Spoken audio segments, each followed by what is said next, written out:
c'est lui qui va nous permettre de littéralement créer des nouvelles voies neuronales, des nouvelles connexions neuronales à l'intérieur de nous. Donc c'est pas juste un changement, c'est pas juste un accomplissement pour ce domaine-là de ma vie en particulier, ou cet objectif-là que je m'étais fixé, c'est vraiment une transformation, c'est la reconquête de ta capacité qu'ensuite tu peux appliquer à tous tes objectifs et à tous les domaines de ta vie, sans avoir besoin de recommencer le processus à chaque fois. Et ça, c'est le chemin que j'ai choisi d'emprunter après m'être épuisée sur le chemin du mindset et des objectifs pendant des années. C'est le chemin qui m'a permis de me libérer complètement de l'anxiété et aujourd'hui, honnêtement, de créer une vie dont jamais j'aurais osé rêver il y a encore quelques années. Mais maintenant, ça c'est terminé quand on est adulte. Et on doit prendre la décision que c'est terminé. Fini la honte toxique qui nous fait nous cacher, fini l'auto-sabotage dès qu'on aimerait aller vers les choses qui nous nourrissent profondément et qui sont importantes pour nous.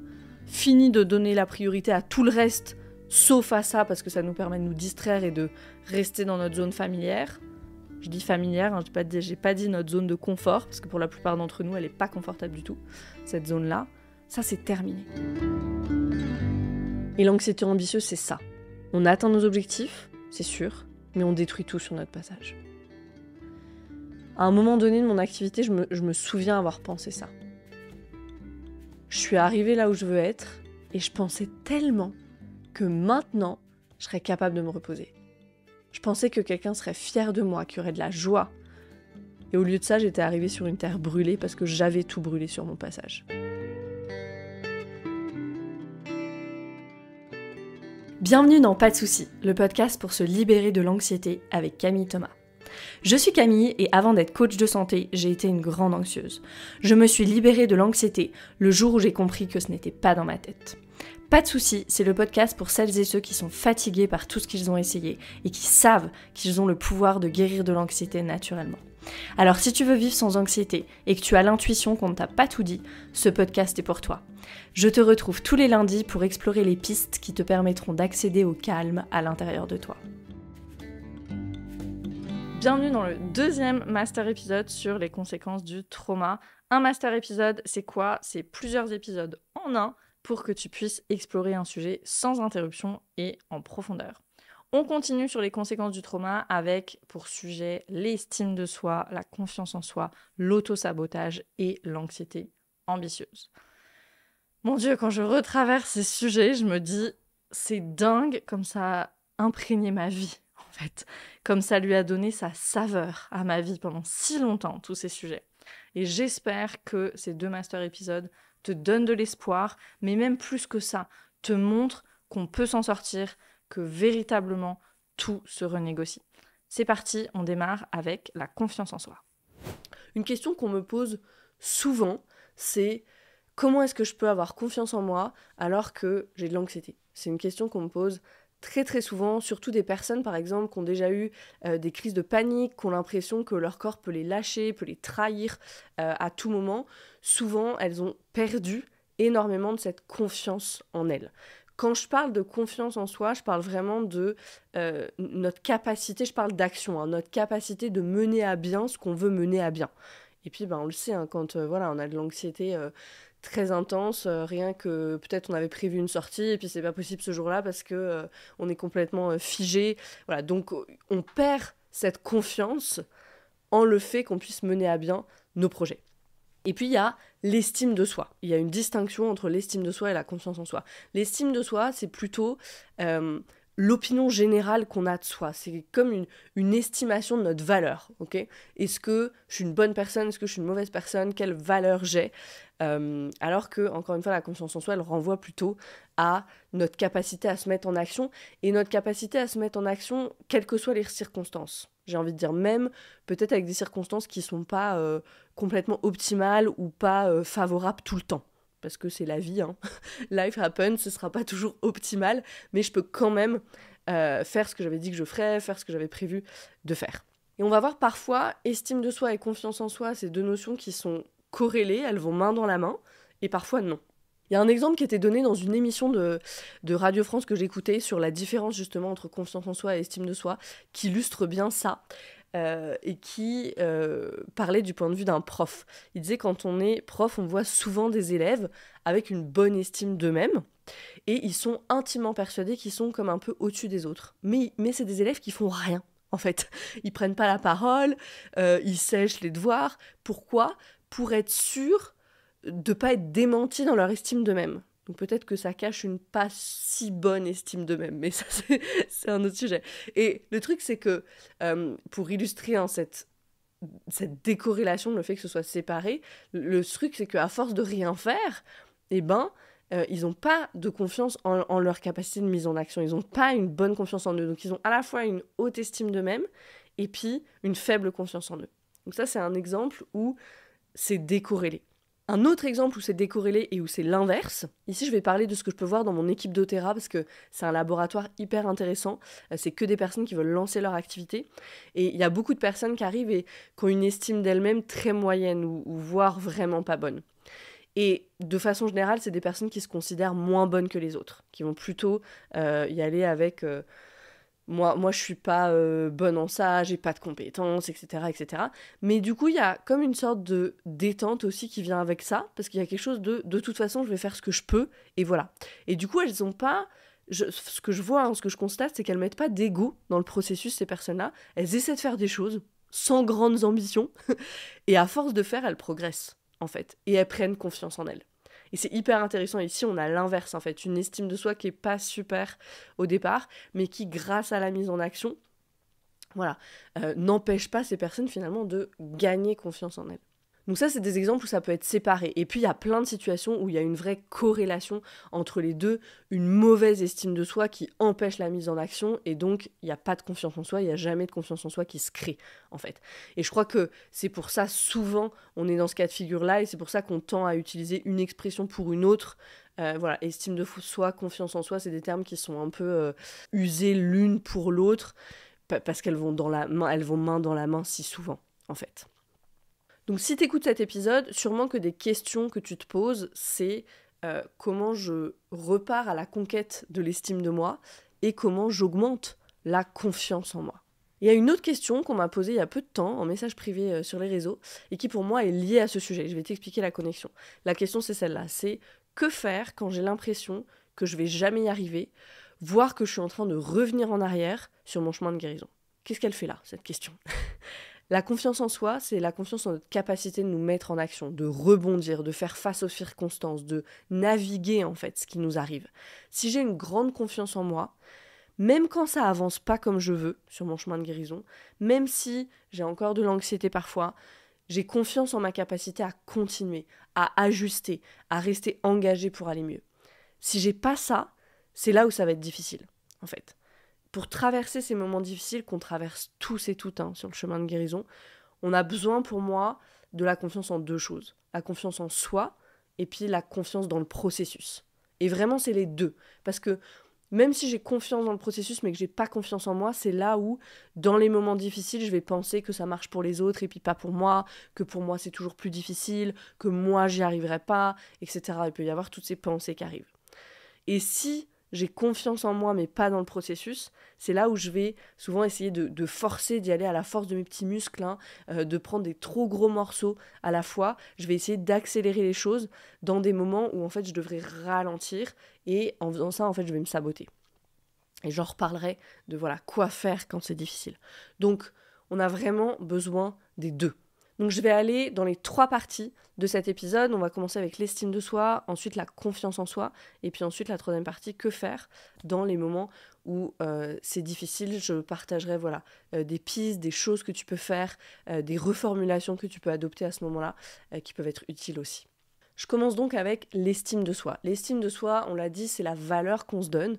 Donc si on considère un continuum, c'est vraiment l'autre extrémité du spectre de la honte toxique. D'un côté, on a la honte toxique et à l'extrême opposé, on a une bonne estime de soi.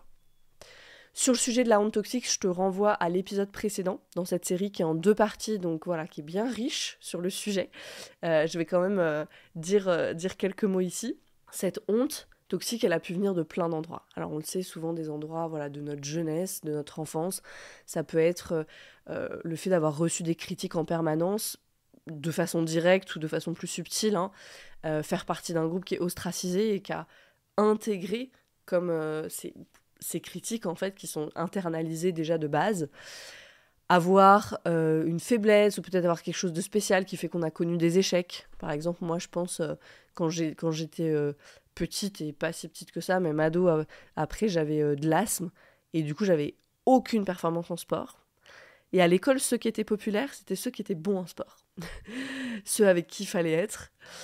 Et j'ai développé beaucoup de colère, d'impuissance, de honte vis-à-vis de mon corps qui était capable de rien, en fait. Donc ça peut être un exemple d'une faiblesse, de quelque chose de d'inné, en fait, où on pourrait dire que c'est de l'acquis, parce que c'est aussi la conséquence du trauma, l'asthme. Mais voilà, quelque chose qui a fait que j'ai connu des échecs tôt dans la vie. Ça peut être aussi le fait d'avoir mariné dans un environnement avec des attentes hyper hautes, impossibles à remplir, absurdes en fait, ou ça peut être des attentes hyper rigides aussi, projetées sur nous alors que c'est pas du tout qui on est. Ça, c'est l'exemple de la personne qui veut partir en psycho et ses parents lui disent « Non, tu vas faire une école de commerce. » Et bien sûr, voilà, elle déteste les matières, donc elle n'y arrive pas, et puis elle se sent en échec. Ou ça peut être aussi le fait de sentir... Voilà, de faire les choses, et puis je sens que c'est jamais suffisant pour eux, par exemple, qu'il y a toujours cette déception vis-à-vis de moi, même s'ils l'expriment pas forcément comme ça. Je me souviens d'une cliente que j'accompagnais qui me racontait comme quand elle ramenait une note à la maison, quand elle était petite, le bulletin, quelle que soit la note, la question de ses parents, c'était toujours la même. Quelle était la meilleure note de la classe ? Et puis si c'était pas elle la meilleure note, c'était pourquoi t'as pas eu cette note-là ? C'est terrible, ça. Terrible, terrible.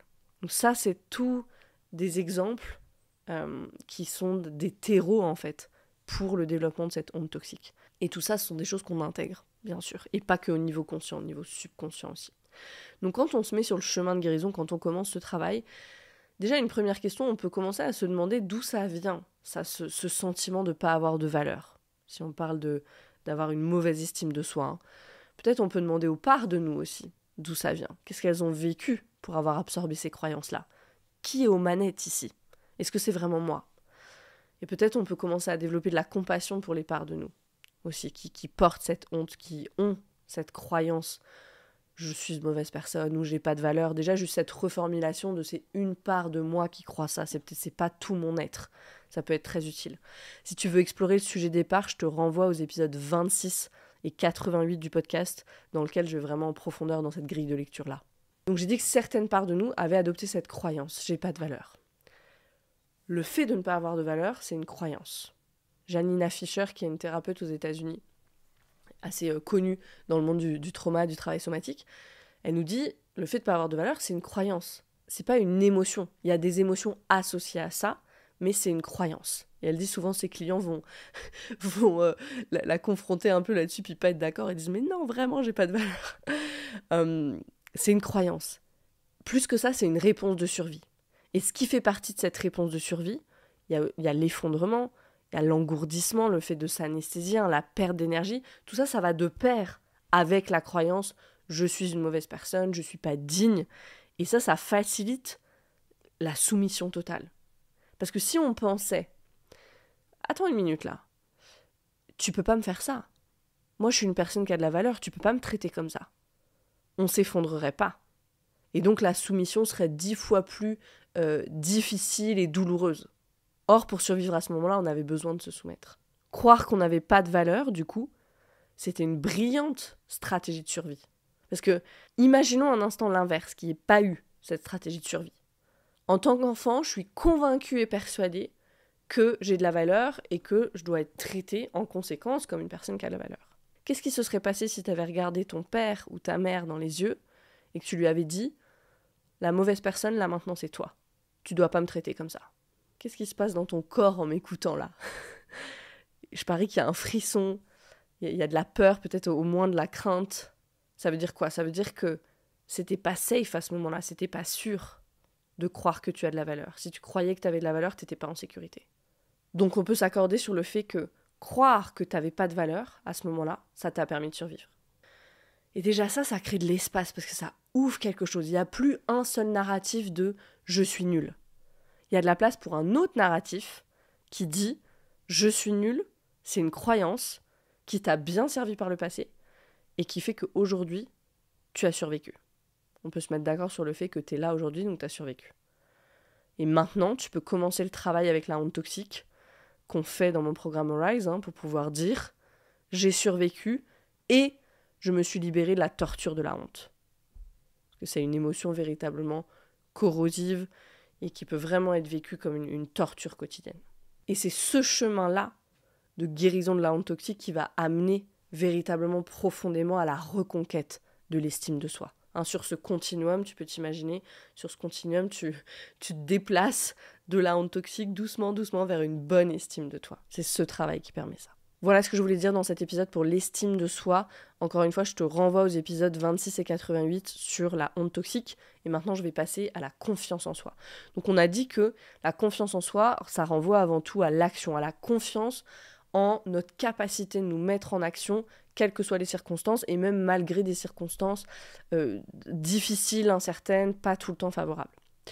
Ici, j'ai envie de vous parler de la chanteuse Adele, que vous connaissez certainement, parce que ça illustre bien ce concept. Quand j'avais fait des recherches il y a vraiment un moment maintenant, plus de 2 ans, parce que j'avais fait un premier épisode sur la confiance en soi, j'étais tombée sur des posts d'Adele où elle confiait, en fait, elle n'a jamais caché qu'elle avait un trac paralysant avant de monter sur scène. Elle n'a jamais caché non plus qu'elle détestait les tournées. Et elle racontait qu'elle avait déjà vomi avant de monter sur scène et que parfois ça lui arrivait même de refuser des opportunités au cas où elle aurait une crise d'angoisse et qu'elle ne pourrait pas continuer. Une personne qui a une carrière quand même juste incroyable, qui a eu une carrière immense. Donc parfois ça fait du bien d'entendre ça aussi. Si je reprends ici l'idée du continuum que j'ai pris pour l'estime de soi, donc aux antipodes il y avait la honte toxique pour l'estime de soi, ici pour la confiance en soi, l'autre extrémité du spectre, c'est la peur de ne pas y arriver. Si on y pense, la peur c'est l'inverse de la confiance. Et là tu vas me dire peut-être, oui mais je peux avoir peur et confiance en même temps. Oui, et en même temps, si par exemple je vais sauter à l'élastique ou si je vais faire du parapente pour la première fois, j'ai peur, mais je fais confiance à la personne qui m'accompagne, j'ai confiance dans le matériel, j'ai confiance dans l'expérience de façon générale. Du coup, on peut dire que si tu décides d'y aller, c'est quand même qu'il y a plus de confiance que de peur dans ton système. S'il y avait que de la peur, t'irais pas. En tout cas, ça serait la réaction saine, parce que la peur, ça sert à ça. Après que tu y ailles pour pas décevoir les autres, qui sont là dans le groupe pour leur prouver quelque chose parce que t'as payé, etc., c'est un autre sujet. Mais si on reste sur peur versus confiance, il n'y a que de la peur. La réaction saine, c'est de reculer et de pas se mettre en action. C'est à ça que ça sert, la peur. Dans son livre Emotional Intimacy, Robert Augustus Masters, il nous dit « Si vous désirez vraiment une véritable transformation, ne cherchez pas plus loin que votre peur. Dans la peur, il y a une abondance d'énergie piégée et aussi le test et le défi dont nous avons besoin pour vivre une vie plus profonde et plus authentique. » Si tu fais l'expérience de l'anxiété, cette citation, sûrement, elle résonne en toi. J'ai beaucoup de personnes qui viennent à moi et qui me disent « Je ne me reconnais plus, c'est simple, j'ai peur de tout, en fait. Et je comprends pas parce que j'étais pas comme ça avant. » Ce dont ces personnes parlent, c'est d'une anxiété qui peut être intense et qui est tout le temps là, comme en toile de fond, en fait. La peur, c'est un peu différent. La peur, c'est une réaction émotionnelle à un danger spécifique et réel. Okay, versus l'anxiété, c'est cette peur qui a été qui a été magnifiée. C'est une peur qu'on regarde à la loupe, quoi. C'est une peur excessive et qui n'a pas d'objet particulier. Et du coup, qui peut être déclenchée par plein de stimuli différents. Et c'est souvent ce qu'on voit, ça. Par exemple, j'avais pas peur de prendre l'avion et puis maintenant, si. Et quelques mois plus tard, maintenant, j'ai aussi peur de prendre le train. Ou je travaille sur ma peur de l'avion, ça va mieux, et maintenant c'est quand je prends ma voiture pour aller au travail que je commence à avoir l'anxiété qui monte, la boule dans la gorge et tout ça. C'est comme si la peur c'était une sauterelle et qui sautait d'un objet à un autre sans prévenir. Et l'erreur qu'on fait souvent, c'est qu'on se concentre sur l'objet de la peur sans comprendre que c'est pas le sujet. En fait, c'est pas le sujet. Le sujet, c'est les hauts niveaux d'activation dans le système nerveux autonome qui font qu'il y a cette hypervigilance constante qui devient carrément de la peur et qui se fixe sur tout ce qu'elle trouve. Et donc, comme d'habitude, et si tu écoutes le podcast depuis un moment, t'es pas surpris ou surprise de m'entendre dire ça, c'est à ce niveau-là qu'on doit travailler, c'est au niveau du système nerveux autonome. Pourquoi ? Pour ramener une baseline de sécurité qui soit assez solide, qui fait que sans avoir besoin de se raisonner ou sans avoir besoin de faire des thérapies par l'exposition, qui parfois en plus empirent les choses parce que les expériences ne sont pas titrées souvent, on va pouvoir faire ce qui nous est peur. On va pouvoir monter dans l'avion et constater « Ah, ok, je suis là et puis j'ai plus les scénarios catastrophes que j'avais dans la tête. » Mais voilà, on n'a pas besoin d'y penser en fait, quand on a ramené de la sécurité à ce niveau le plus profond qui est celui du système nerveux autonome. Et pourquoi je dis c'est naturel, on n'a pas besoin d'y penser ? Si tu connais la théorie polyvagale, je te renvoie à l'épisode 83 du podcast, dans lequel j'explique les tenants, les aboutissants de cette théorie qui a été proposée par Stephen Porges. Si tu connais la théorie polyvagale, tu sais que l'histoire suit l'état. Autrement dit, c'est d'abord ton système nerveux autonome qui va dans un état, un certain état, soit qui reste en ventral, soit qui va dans un état de survie, et ensuite, ton cerveau crée une histoire pour matcher ton état interne. C'est pour ça que ce raisonner ne marche pas. Je me souviens d'une personne qui était venue à moi, et un de ses symptômes avec l'anxiété, c'était qu'elle avait peur de prendre l'ascenseur. Elle avait travaillé avec une thérapeute qui lui avait dit « Bon bah c'est simple, tu vas t'entraîner et tu vas prendre l'ascenseur. » Et elle pouvait pas. Et elle se sentait encore plus en échec parce qu'elle avait beaucoup de lucidité. Elle me disait, c'est vrai, je pourrais entrer dans l'ascenseur, aller au premier étage ou au deuxième étage, voir que je suis pas morte, mais je peux pas. Pourquoi je raconte ça dans la partie sur la confiance en soi ? Alors je l'ai dit parce que c'est les deux extrêmes d'un continuum, la confiance en soi et puis la peur de pas y arriver. Et aussi parce que ce que je veux dire ici, et rappeler peut-être, c'est que on a deux options. On peut prendre le premier chemin, qui est le chemin mindset, je vais comme muscler mon cerveau, me dire que je peux y arriver, me fixer des objectifs, acheter un programme en ligne, me motiver avec d'autres personnes et faire ça jusqu'à y arriver. Et oui, ça va augmenter ma confiance en ma capacité de me mettre en action, ça sans aucun doute, je vais le faire.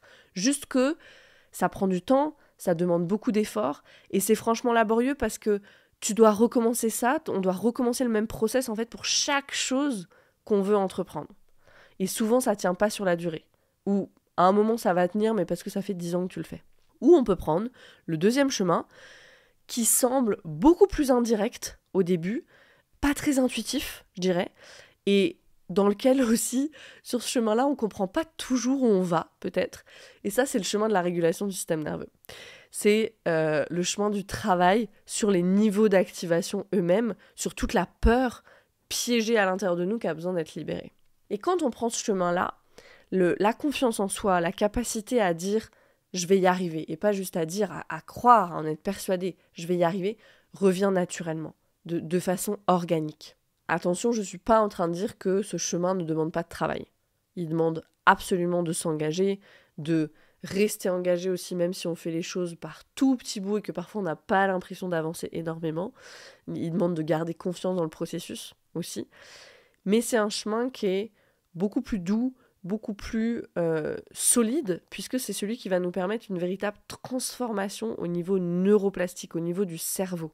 C'est lui qui va nous permettre de littéralement créer des nouvelles voies neuronales, des nouvelles connexions neuronales à l'intérieur de nous. Donc c'est pas juste un changement, c'est pas juste un accomplissement pour ce domaine-là de ma vie en particulier, ou cet objectif-là que je m'étais fixé, c'est vraiment une transformation, c'est la reconquête de ta capacité qu'ensuite tu peux appliquer à tous tes objectifs et à tous les domaines de ta vie, sans avoir besoin de recommencer le processus à chaque fois.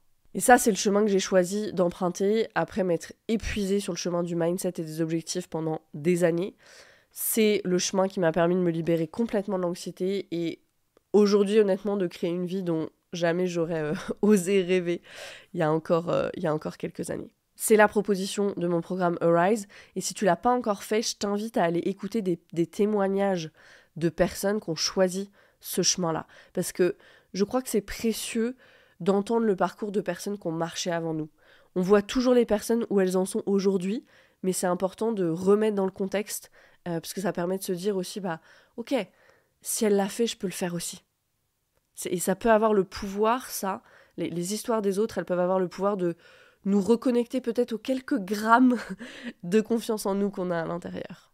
De nous reconnecter à un « c'est possible », de créer de l'espace, comme je disais tout à l'heure, avec le narratif de la honte toxique, de recréer un peu d'espace. peut-être qu'il y a quelque chose qui est possible. Dans le podcast spécifiquement, tu peux écouter le témoignage de Patricia dans l'épisode 72, celui de Quentin, c'est l'épisode 85, celui de Chloé dans l'épisode 86, et puis une autre Chloé dans l'épisode 87, et il y a celui d'Émilie dans l'épisode 91 aussi. Et il y a aussi plein de témoignages plus courts sur la page de mon programme Arise que tu peux consulter, je mettrai le lien dans les show notes de l'épisode. Donc si je reprends la grille de lecture de la théorie polyvagale, et donc le lien entre confiance en soi et système nerveux autonome, les choses elles apparaissent de façon assez évidente. Je peux avoir confiance en moi quand je suis ancrée dans l'état ventral, qui est un état de résilience, de connexion à soi, de connexion aux autres, de confiance dans le monde. Quand est-ce qu'on a le moins confiance en soi ? C'est quand on perd cet accès à l'état ventral. Quand par exemple je suis complètement dans l'état sympathique, tout est une menace. C'est dans cet état que loge l'anxiété, la peur, ce qu'on appelle le stress aussi. Ce ne sont pas des états dans lesquels la confiance en moi est au max. Okay. Et si l'état sympathique ne suffit pas et que je me sens encore plus dépassée ou trop menacée et que je vais dans l'état dorsal, peut-être que je me fige ou que je m'effondre, c'est ça les réponses associées à cet état-là. Alors là, je peux plus même physiquement me mettre en action, puisque mon système est entré dans cet état de conservation d'énergie extrême. Et tu les connais, ces moments où t'aimerais faire quelque chose, mais tu procrastines parce que t'as juste pas l'énergie, où il y a un brouillard mental tel, une confusion qui est là, que juste c'est impossible. Et comment tu te sens après, quand t'as pas accompli ce que tu voulais faire ?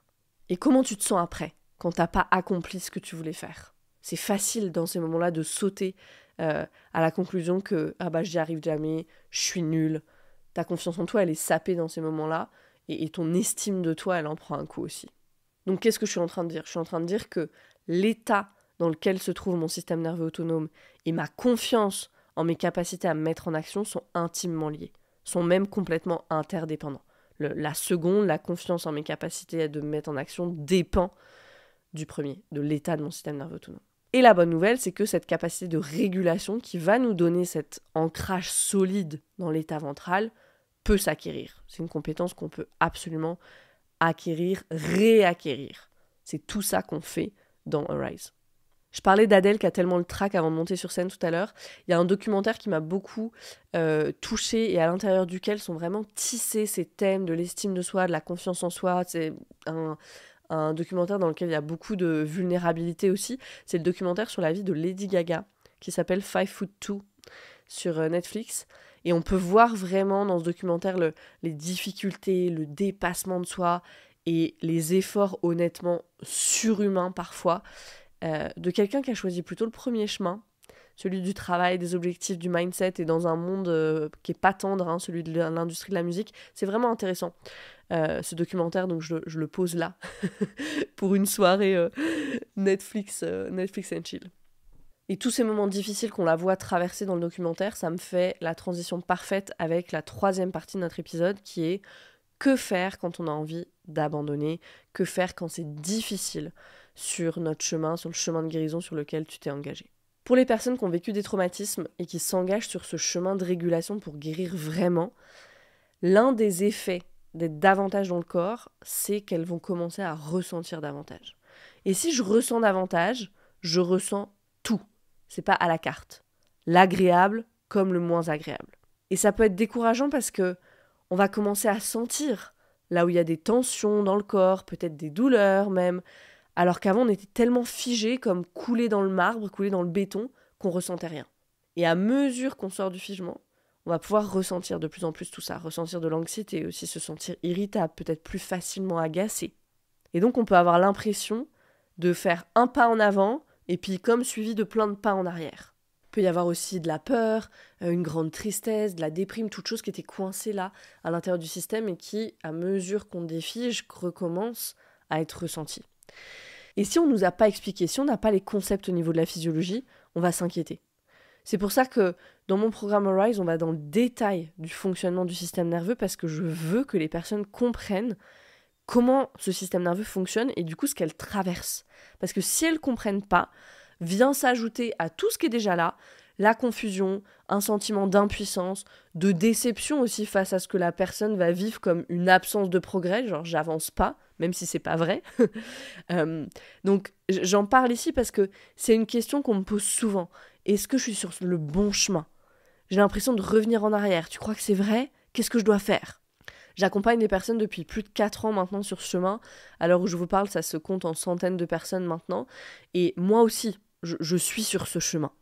Et j'ai appris à reconnaître ce processus quand il se produit chez moi aussi. J'ai traversé plusieurs périodes où j'aurais pu tomber dans ce sentiment de « Oh my God, je reviens en arrière » si j'avais pas eu les concepts.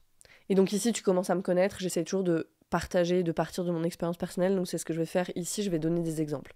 Il y a eu des moments, des périodes de vie où j'ai traversé des grosses couches de figement par exemple, et où je ressentais tellement de fatigue que j'avais du mal à suivre au niveau de mon agenda. Je devais vraiment faire des micro-siestes plusieurs fois dans la journée, je perdais mes mots aussi. Ça, c'est quelque chose qui était très impressionnant pour moi, qui m'a fait un peu peur à certains moments. Je cherchais un mot et il me venait pas. Et ça, c'était plusieurs fois par jour. Je retenais plus rien. Comme si vraiment mon cerveau, je pouvais sentir mon cerveau pédaler dans la semoule, quoi. Vraiment, c'était ça, la sensation. Mais je savais que je traversais une grosse couche d'état dorsal et que j'allais arriver de l'autre côté. La plus longue et la plus forte période, ça a duré 3 semaines, 1 mois environ de ça. Donc, ce que j'ai fait, c'est que je me suis adaptée comme j'ai pu. En fait, j'ai gardé confiance et je me suis adaptée. Donc, je faisais que travailler et me reposer pour assurer mes engagements. C'était pas le plus fun, mais j'avais cette confiance que c'était un moment comme ça et que ça changerait. Après ça, s'est présentée l'anxiété. Et ça, on le comprend, hein, on traverse le dorsal et il y a cette grande activation sympathique derrière dans le figement qui n'a pas été déchargé. Donc ça a pu être des périodes où soit j'étais anxieuse, soit j'avais littéralement envie de tuer tout le monde. Mais là, c'était même plus au niveau de la colère, c'était des envies de meurtre.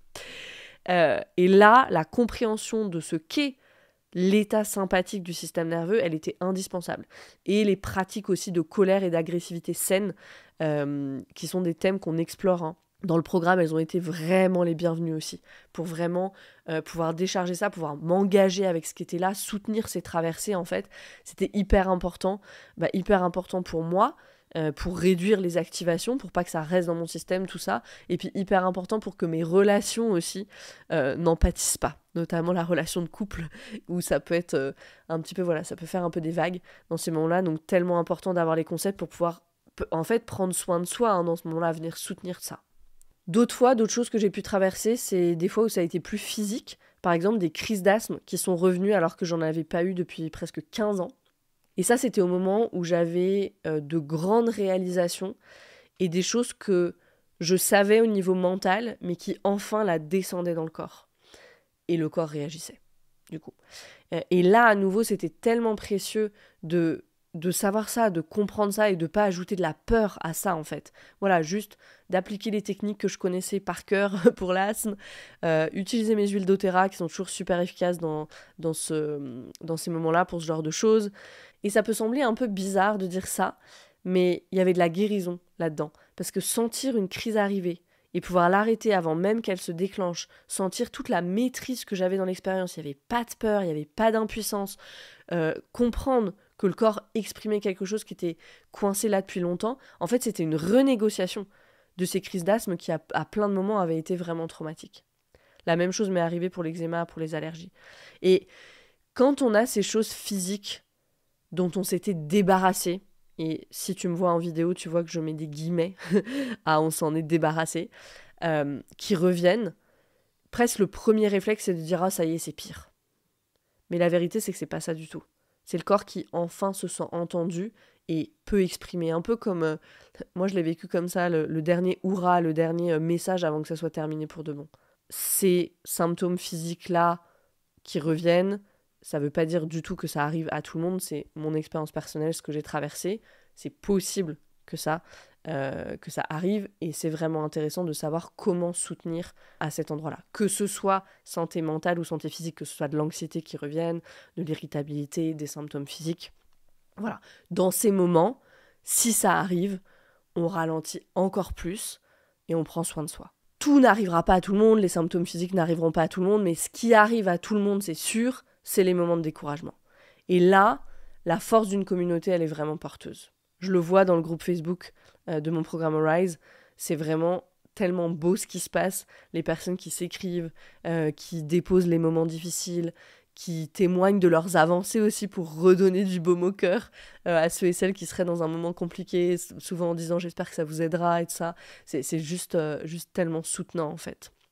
Donc je suis en train de parler de tous ces moments où on peut se sentir comme revenir en arrière. Il y a 2 choses sur ce chemin qui peuvent conduire à ce qui est vécu comme des retours en arrière, qui n'en sont pas, mais ce qui est vécu comme tel.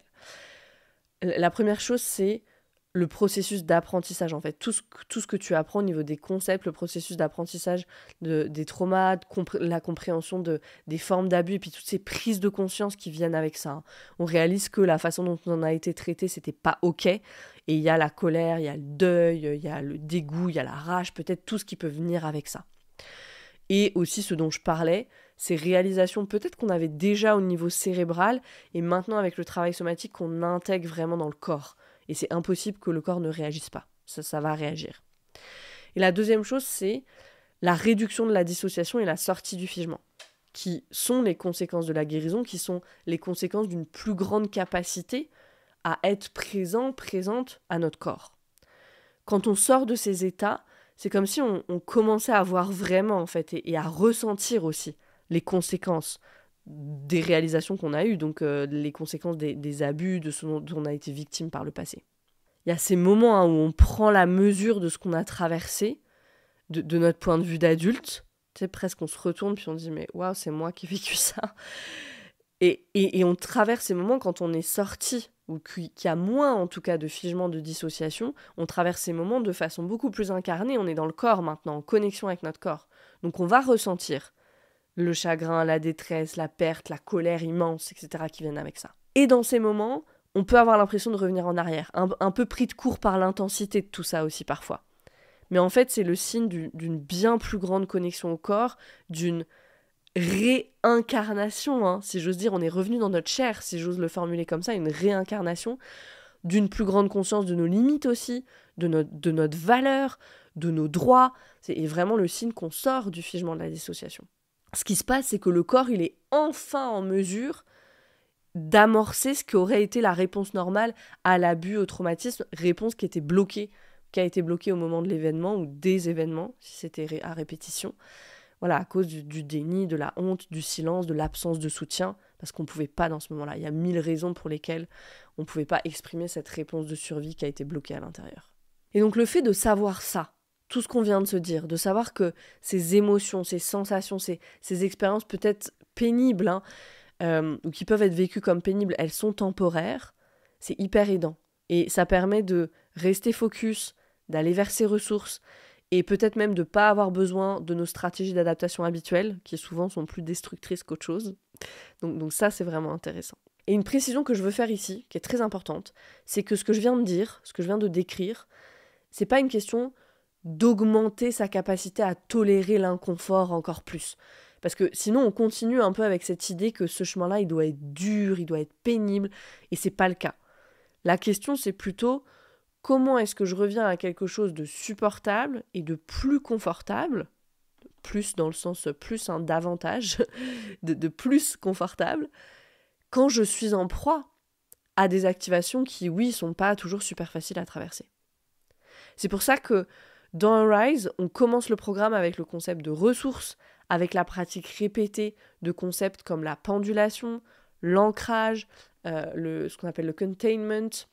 En anglais, tout ça, ce sont des choses qui font partie du travail somatique, c'est les fondations dont tu as besoin dans ta boîte à outils de guérison des traumas, alors dont tu as besoin tout le temps, mais dont tu as encore plus besoin dans les moments où c'est difficile. Parce que c'est des pratiques qui vont vraiment permettre au système de se restabiliser, de revenir à une baseline de sécurité qui soit OK, de revenir justement à ce sentiment de « I'm OK ». On ne peut pas trop le dire en français. En français, on n'a que « je vais bien ». Mais c'est même pas « je vais bien », j'ai pas besoin que tu ailles bien. C'est « je suis OK, là, maintenant ». Revenir à ça, déjà. Je disais que j'ai appris à reconnaître en moi ces moments où c'est difficile, où j'ai juste envie de jeter l'éponge. Et ce que j'ai aussi appris à faire, c'est à observer mes pensées dans ces moments-là. Et typiquement, je vais avoir des pensées du type « Ah, ça serait tellement simple de pas avoir de conscience, de pas être éveillé, de pas faire ce travail, de juste me soucier de rien. » Ce qui est une pensée complètement erronée, puisque c'est ce travail qui m'a permis, et qui me permet toujours, d'avoir le calme intérieur que j'ai au quotidien. Avant de le commencer, je me souciais pas de rien, c'est l'anxiété qui me faisait me soucier de tout.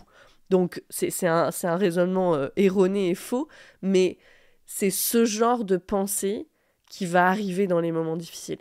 Et ça, c'est super quand tu arrives à les reconnaître. Et maintenant, concrètement, qu'est-ce qu'on fait ? Ce que je fais dans ces moments-là, c'est que j'essaye pas d'aller vers des pratiques somatiques ou vers du contenu sur le sujet de guérison des traumas qui pourrait m'aider. Ça, c'est une erreur typique, commune. C'est d'aller écouter encore plus de contenu en pensant que je vais trouver l'information clé, l'information miracle qui va me donner la clé pour débloquer ce que je suis en train de traverser et pour aller mieux. Non. Non, non. Je lâche tout ça dans ces moments-là et je vais vers mes ressources que j'appelle mes ressources dans la vraie vie. Parce que dans les moments où c'est difficile, c'est qu'il y a trop d'activation. Donc aller écouter des choses ou faire des pratiques, ça va encore ajouter de la stimulation à un système qui est déjà trop stimulé. C'est pas une bonne idée. C'est vraiment l'image de la boue et de l'eau. Après que l'eau elle ait été agitée, peut-être parce qu'il y a eu du mauvais temps, il faut laisser la boue redescendre pour que l'eau redevienne claire, tranquille. Donc on n'est pas là à agiter le bocal avec l'eau dedans. L'unique chose à faire, c'est d'écouter et de se mettre au service. Ça paraît bizarre de dire ça, mais c'est vraiment ça. Ah, j'ai de l'anxiété, ça me fait des frissons un peu partout. Tiens, je vais faire des mouvements pour accompagner ça, puis voir si ça aide. Et puis ici, on lâche la perfection, on essaie des choses. Si ça soulage, super, sinon on fait autre chose. Ou, ah, je me sens vraiment désespérée. Qu'est-ce qui généralement me redonne de l'espoir ? L'humour, peut-être ? Un documentaire sur la beauté de la nature ? Aller toucher un arbre ? La réponse, elle sera différente pour chacun et chacune de nous. Mais voilà, ok, je me sens désespérée, bah fais ça. Qu'est-ce qui me redonne de l'espoir généralement ? C'est vraiment, je me mets au service de ce qui a besoin d'être entendu, considéré, vu, libéré, shaké, écouté. Et j'en rajoute pas côté concept, théorie, etc. Je pose aussi des limites dans ces moments-là. Je ne suis pas disponible. Je ne suis disponible que pour ce qui contribue à me réguler, pas pour le reste. Comment poser ces limites de façon sûre, et ça de façon sûre, ça veut dire de façon très très progressive, c'est aussi un module du programme Arise, parce que c'est une compétence fondamentale à récupérer et qui est très difficile pour beaucoup de personnes ayant traversé des choses qui étaient trop pour elles. Ce sont des personnes qui sont habituées à ce que leurs limites soient dépassées et qui elles-mêmes continuent à les dépasser en permanence, souvent. Donc dans ce moment-là, je pose des limites. Je suis disponible pour personne d'autre. Je suis disponible à moi, c'est tout, et à mon système. Donc pour résumer, dans les moments où c'est difficile, rien de théorique. Aller vers ses ressources et faire simple. En anglais, dans le travail somatique, on dit stupid simple. Le système nerveux, il n'aime pas quand c'est compliqué, quand c'est complexe. Simple. Se mettre au service de ce qui est là dans le corps, essayer de suivre ce qui se passe pour laisser sortir ce qui a besoin d'être libéré. Et poser ses limites de façon ferme, se rendre disponible que pour ce qui est ressourçant pour toi. Donc voilà pour cet épisode où on a traversé pas mal de sujets, peut-être que tu auras besoin de le réécouter. Et je vais finir sur une citation de Louise Hay pour boucler la boucle du sujet de cet épisode. Elle nous dit « Rappelez-vous, vous vous êtes critiqué pendant des années et cela n'a pas fonctionné. Essayez de vous donner de l'approbation et voyez ce qui se passe. » Moi j'ai même envie de dire essayez de vous donner du soutien et voyez ce qui se passe. On continue sur les conséquences du trauma avec une deuxième conséquence, l'autosabotage. Véritablement un de mes sujets préférés, l'autosabotage, parce que j'ai le sentiment que c'est vraiment un sujet pour lequel tout le monde essaye de craquer le code, de trouver la solution qui fait qu'on va enfin faire ce qu'on avait dit qu'on ferait, tenir nos engagements envers nous-mêmes, tenir nos engagements envers les autres, arrêter de procrastiner, etc. Et pourtant, en 2024, 2025, à l'heure où je vous parle, personne ne semble avoir trouvé la solution. Et je crois qu'en partie, c'est dû au fait qu'on tend à regarder au mauvais endroit. Et ce, de plusieurs façons. Déjà, on regarde à l'extérieur de nous au lieu de regarder à l'intérieur. Grand classique. Ça, c'est un peu le niveau 0. Et puis, une fois, souvent que les personnes, elles ont compris qu'elles ne se sabotent pas à cause de telles circonstances extérieures ou de telles personnes sur qui elles remettent sans cesse la faute, ce que font la plupart des personnes, c'est qu'elles se résolvent à prendre la responsabilité de leurs actions. Ok, c'est moi qui suis responsable. et elles sont emportées dans le cycle de la honte. Et ça fait qu'au lieu de rester dans leur pouvoir, elles sont aspirées par l'impuissance. Et l'impuissance, c'est le trauma et c'est l'auto-sabotage. Donc nous voilà à nouveau à la case départ. Je crois qu'on ne regarde pas non plus au bon endroit parce qu'il n'y a pas un endroit où regarder, mais plusieurs en réalité. Et c'est ce que je vais essayer de faire dans cet épisode. Je le ferai de façon sûrement non exhaustive, mais je vais essayer de le faire de la façon la plus complète possible. Déjà, je fais un point vocabulaire pour commencer. L'auto-sabotage n'existe pas. Il faut vraiment qu'on soit clair là-dessus. Mais pour les besoins du sujet et parce qu'on comprend tous cette expression, je vais utiliser ce mot-là. L'auto-sabotage, c'est de l'auto-protection. On va le voir. Donc, sache que quand je dis auto-sabotage dans l'épisode, ce que je dis en réalité, c'est autoprotection. Ensuite, je pense que c'est bien de commencer par les signes de l'auto-sabotage. Comment savoir que je suis dans ce cycle-là, dans ce tourbillon-là ? De façon générale, c'est tout ce qui va te détourner de là où tu veux aller dans la vie. Ça, c'est l'auto-sabotage. Et quand je parle de là où tu veux aller, ce que j'entends, c'est là où la plus haute version de toi, ton self, la part intouchée de toi, intouchée par le trauma, ton moi authentique veut aller. Je parle de ce qui est profondément important pour toi parce que tu sais que c'est ce qui te nourrit, qui t'apporte vraiment ce sens d'accomplissement, de la sérénité, une joie authentique, profonde. Je parle pas de tous les objectifs qu'on se fixe dans la vie et qui sont en réalité des stratégies d'adaptation pour dépasser notre faible estime de nous. C'est pas de ça dont je parle. Donc l'auto-sabotage, c'est tout ce qui nous éloigne de nos désirs et de nos objectifs profonds. Et tout ce qui a de l'importance requiert qu'on y travaille. Tout ce qui a vraiment de l'importance requiert qu'on grandisse, qu'on sorte de la contraction pour aller vers l'expansion, qu'on fasse des choses qu'on n'avait jamais faites avant, qu'on ait le courage d'écouter notre intuition, ce feu là dans l'estomac qui s'allume dès qu'on y pense. Et c'est comme ça que tu sais ce qui est important. C'est comme ça que tu sais que c'est un désir du self.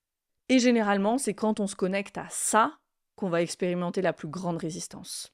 Et qu'on peut se retrouver comme le hamster dans sa roue dans le cycle de l'autosabotage. Et ça peut prendre plein de formes. Ça peut être la procrastination qui nous évite l'échec. Ça peut être le perfectionnisme. Ils s'aiment bien, généralement, ces deux-là, ils vont ensemble. La destruction de relations. Ça peut être le fait de se plaindre, de rejeter la faute sur les autres, sur les circonstances extérieures. L'incapacité à faire confiance aux autres alors qu'on aurait besoin de soutien.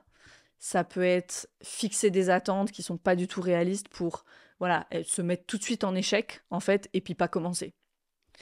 Ça peut être le besoin de tout contrôler, d'anticiper, s'inquiéter tout le temps qui nous donne un faux sentiment de contrôle. Ça va être aussi tout ce qui va continuer à nourrir la faible estime de nous. Le syndrome de l'imposteur, écouter sa critique intérieure dès qu'elle se met en marche, se comparer aux autres. Ça va être aussi le fait de ne pas respecter ses limites. Parce que si je ne respecte pas mes limites, j'ai plus d'énergie pour ce qui est vraiment important pour moi. Les distractions constantes. Big one, celle-là aujourd'hui. Big one, se laisser emporter par le flot de propositions, de distractions qui en fait s'arrêtent jamais. Et jamais réussir à dire non, là ce qui est important pour moi c'est ça. Rester dans ce qu'on appelle en anglais le wishful thinking. Tu sais, c'est le fait de penser j'aimerais bien, un peu comme des rêves comme ça qui restent vaporeux, puis des choses qui restent un peu dans les airs comme ça, au lieu de prendre une décision et de s'engager vers ça. Et puis ça va être aussi tous les faux raisonnements qu'on se raconte, du style j'irai à la salle de sport quand j'aurai le temps, j'économiserai quand j'aurai de l'argent. C'est comme dire j'irai à l'hôpital quand je serai en bonne santé. On rigole, mais on en a plein, des faux raisonnements comme ça. Tout ça, ça va être des signes que l'autosabotage est à l'œuvre, qu'il y a des parts protectrices de toi qui disent on va pas par là, on connaît, on a donné, plus jamais. Pour moi, si on veut craquer le code de l'autosabotage, si une telle chose existe, il y a 4 grands endroits où on devrait regarder. Et je veux dire quelque chose ici, j'avais fait un épisode sur l'autosabotage tout au début du podcast, et c'est vraiment cool, bienfaisant même, de voir à quel point ma réflexion a évolué sur le sujet. Donc aujourd'hui, ce que je te partage dans cet épisode, c'est un véritable framework, un cadre, je l'ai vraiment pensé, qui permet de penser efficacement le sujet, je crois. Ça pourrait être le sommaire d'un livre, honnêtement. Ces 4 grands endroits et puis cet épisode de podcast. Donc, 4 endroits où il nous faut regarder. La honte toxique, de façon très surprenante, n'est-ce pas ? l'énergie disponible qu'on a. Je parle de l'énergie physique, je vais en parler. L'absence d'interoception et l'impact de notre environnement primaire. Donc, je vais détailler chacun de ces points. On commence avec la honte toxique. C'est peut-être le point le plus important parce que véritablement, c'est la racine, c'est la cause profonde de l'autosabotage. Et en même temps, je ne vais pas le détailler autant qu'il le mérite parce qu'il y a un épisode entier sur la honte toxique dans cette série. Donc, je t'y renvoie. Si tu l'as pas écouté cet épisode-là, vraiment, va l'écouter. Donc la honte toxique, pour rappel, c'est quoi? C'est la honte qui n'a pas d'autre fonction que de nous humilier et qui, au fil du temps, a pour conséquence l'adoption de la croyance qu'on est une mauvaise personne, qu'on est défectueux. Moi, j'aime bien dire qu'on est une pomme pourrie. Et ce que je sens qui est important sur le sujet de la honte en lien avec l'autosabotage, c'est les croyances qu'on adopte une fois qu'on a intégré la honte toxique. Je suis une mauvaise personne. J'y arrive jamais. Quoi que je fasse, ça marche pas. Ça marche pour moi et pas pour les autres. Je gâche toujours tout. Je ne suis pas assez. Et ce que je vais partager ici, c'est vraiment mon expérience après avoir travaillé avec des centaines de personnes à ce stade. C'est hyper intéressant de voir comme la plupart de ces personnes, quand elles entendent ces croyances, qu'on va les dire comme ça, comme je viens de les lire, comme je viens de le faire, beaucoup ne se sentent pas concernés. Ah non, je sais que je suis une bonne personne, je sais que je fais de mon mieux, je sais que j'ai réussi des choses dans ma vie. Oui, au niveau conscient, tu sais. Mais ces croyances, elles ont glissé si profondément dans le subconscient et les parts protectrices, elles font si bien leur travail qu'on n'y a même pas accès. Quand je faisais encore des séances individuelles et que j'utilisais la méthode Psyché, je l'utilise encore presque chaque jour pour moi, juste plus en séance parce que c'est pas une modalité de groupe et qu'aujourd'hui je fais plus de groupe pour des raisons que j'ai expliquées dans l'épisode 84 du podcast, si ça t'intéresse. Bref, ce que je faisais, c'est quand j'avais une personne qui venait à moi parce qu'elle voulait changer un comportement, parce qu'elle était rongée par l'anxiété dès qu'elle pensait à aller vers ce qu'elle voulait vraiment, ou qu'elle travaillait super dur pour ses objectifs mais qu'il n'y avait pas vraiment de résultats, ou que les choses aboutissaient jamais. Vous savez, quand on pédale dans la semoule comme ça, je faisais le travail de reprogrammation de ces croyances avec elle. Ces croyances qui peuvent sembler tellement simples, et puis c'était très intentionnel de ma part de partir de ces croyances très très simples. Je suis une bonne personne. J'y arrive. Quoi que je fasse, ça marche. Si ça marche pour les autres, ça marche pour moi. Donc toutes celles que je viens de dire, là, on les renverse, et on fait ce travail de reprogrammation. Et ces croyances, elles peuvent sembler si simples et si basiques, mais pourquoi? Parce qu'elles sont si jeunes, en fait. Et je crois que on sous-estime l'impact de venir travailler à ce niveau-là, de reprogrammer ces croyances-là. On veut tout de suite partir dans des choses très complexes, alambiquées et tout ça, alors que c'est à ce niveau-là que ça se joue. Et ça, c'est vraiment un sujet qui me touche profondément parce que moi, j'ai été cette personne qui voyait ses accomplissements, j'étais consciente des prix, des reconnaissances que j'avais gagnées, d'être toujours première de la classe au lycée, deuxième de ma promo en master, même avec ma première entreprise qui n'a pas abouti, mais on avait gagné plein de prix en France, en Allemagne. Il y avait tout ça. Et pourtant, quand il s'agissait de moi, de ce que moi je voulais vraiment, je le sabotais. Dans mes relations, dans ma santé, dans la relation à mon corps. Ma principale façon de le faire, moi, l'auto-sabotage, c'était de faire passer tout ça en dernier. Tout ce que je voulais vraiment, hop, c'était les miettes. Je me donnais les miettes de mon temps. Et sans jamais réussir à inverser les priorités. Et je dis vraiment réussir parce que c'était vraiment ça. C'était vraiment ce sentiment d'être empêché par une force invisible. Et je me souviens, quand les personnes me disaient « Mais qu'est-ce qui t'empêche de ralentir ?» Ou que mon compagnon, il me disait « Qu'est-ce qui t'empêche de passer la soirée avec moi, là, sans être sur ton ordinateur? Tu m'as dit que t'avais fini pour aujourd'hui et qu'il n'y avait plus rien d'urgent. » J'étais hyper agacée et je répondais « Je sais pas ce qui m'en empêche, je peux pas, c'est tout. » Donc, je suis sûre que toi qui m'écoutes, peut-être pour certaines choses, ça t'arrive de ressentir ça. Je peux pas, c'est tout. Et il y a tellement d'impuissance là-dedans, d'agacement envers soi, de frustration et puis d'impuissance. C'est pour ça que le travail avec les parts de nous qu'on fait dans mon programme Rise, ça a été une telle révélation pour moi et ça avait tellement de sens parce que d'un coup, je pouvais sortir de l'impuissance. Je pouvais dire, ok, je sais pas là, mais ce que je sais, c'est qu'il y a une part de moi qui m'empêche. Donc je vais aller lui demander ce qui se passe. Et juste ce passage, en fait, c'est cette perspective de pouvoir faire quelque chose, de pouvoir aller interroger à l'intérieur de moi, ça m'a permis de sortir de l'impuissance à tellement de moments. Et puis ensuite, avec ces informations, bien sûr, si on va plus loin, de pouvoir identifier ce que cette part ou ces parts de moi croient et qui est peut-être plus vrai aujourd'hui, et souvent qui n'est plus vrai aujourd'hui, et de pouvoir faire la mise à jour dans mon système, d'aller leur parler, de leur dire que je suis adulte, qu'elles sont en sécurité, etc. Et ça, c'est des choses qu'on apprend à faire dans le programme aussi. Et puis ensuite, bien sûr, avec ces informations, de pouvoir identifier ce que cette part, ces parts de moi croient, et qui est peut-être plus vrai aujourd'hui, qui souvent n'est plus vrai aujourd'hui, et de pouvoir faire la mise à jour dans mon système, d'aller leur parler, leur demander voilà, de quoi elles ont besoin, leur redire que je suis adulte, qu'elles sont en sécurité. Ça, c'est des choses qu'on apprend à faire dans mon programme Rise.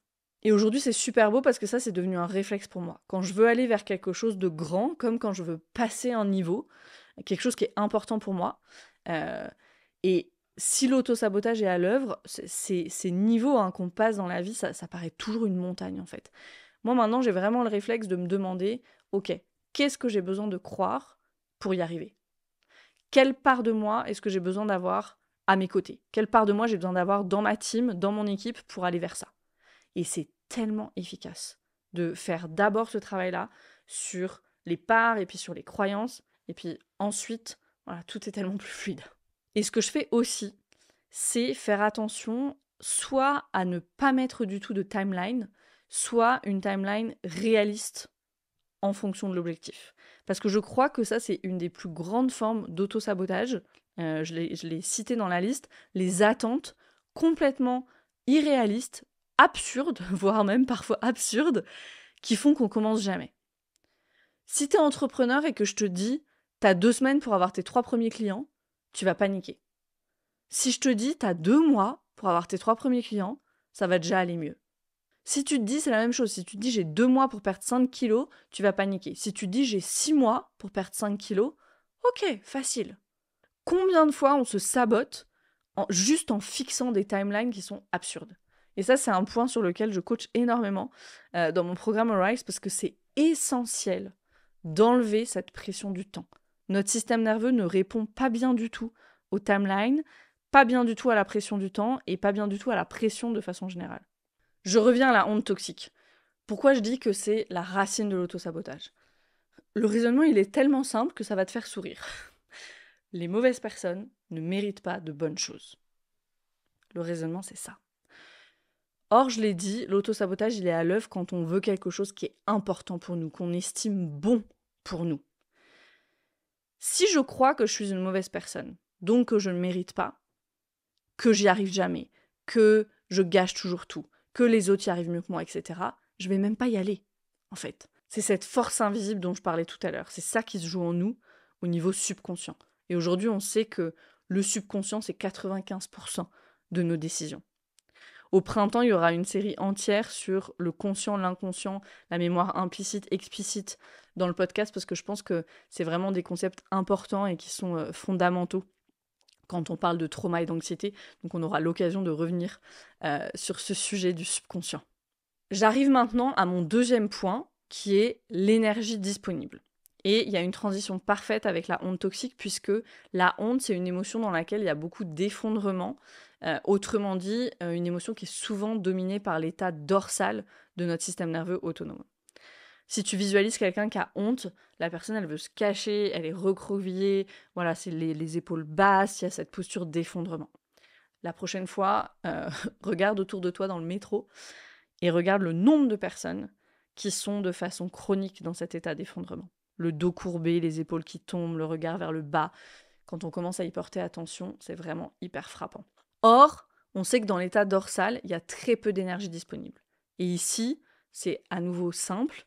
Moins j'ai d'énergie disponible, plus faire les choses est difficile. Tout simplement au niveau physiologique, énergétique, biologique. Et je crois que ça, c'est une raison physiologique qu'on oublie trop souvent. L'impact de l'effondrement ou du figement chronique, qui sont 2 états dans lesquels l'énergie dorsale est présente, l'impact de ces états-là sur la personne. Si je suis dans ces états-là, j'ai très peu de capacité, très peu de choix, très peu de potentiel, très peu de puissance d'action, voire pas du tout. Et ça, c'est le cas de beaucoup de personnes qui baignent dans la honte toxique depuis l'enfance, qui ont grandi dans des environnements peu favorables, voire carrément défavorables. On sait aussi depuis l'ACE Study, cette grande étude qui a été faite sur le lien entre le trauma et les maladies plus tard dans la vie, on sait que ces personnes, elles sont beaucoup plus susceptibles aux maladies, que tout leur métabolisme est au ralenti et que littéralement, leurs cellules ont beaucoup plus de mal à produire de l'énergie. Et puis sur ce point de l'énergie disponible et de ce qui va drainer notre énergie, il y a l'environnement moderne qui n'aide pas. Ici, on pourrait rester en surface, et voilà, bien sûr, la surface, c'est ce que tout le monde sait. Tout le monde sait que quand tu as des grands projets pour toi-même, les distractions constantes qui nous sont offertes à portée de main, littéralement, avec nos téléphones, c'est autant d'obstacles aux actions qui vont vraiment faire avancer le projet et te faire avancer vers ce que tu veux. On pourrait juste dire ça, déjà, juste sur l'impact de l'environnement moderne sur notre énergie. Mais je trouve ça intéressant d'aller un petit peu plus loin et de s'intéresser au sujet de la dopamine là-dessus. La dopamine, c'est un neurotransmetteur, c'est un peu le chimiste de la joie. Elle est impliquée dans le mouvement, elle est impliquée dans la motivation, dans le plaisir, dans la récompense, la dopamine.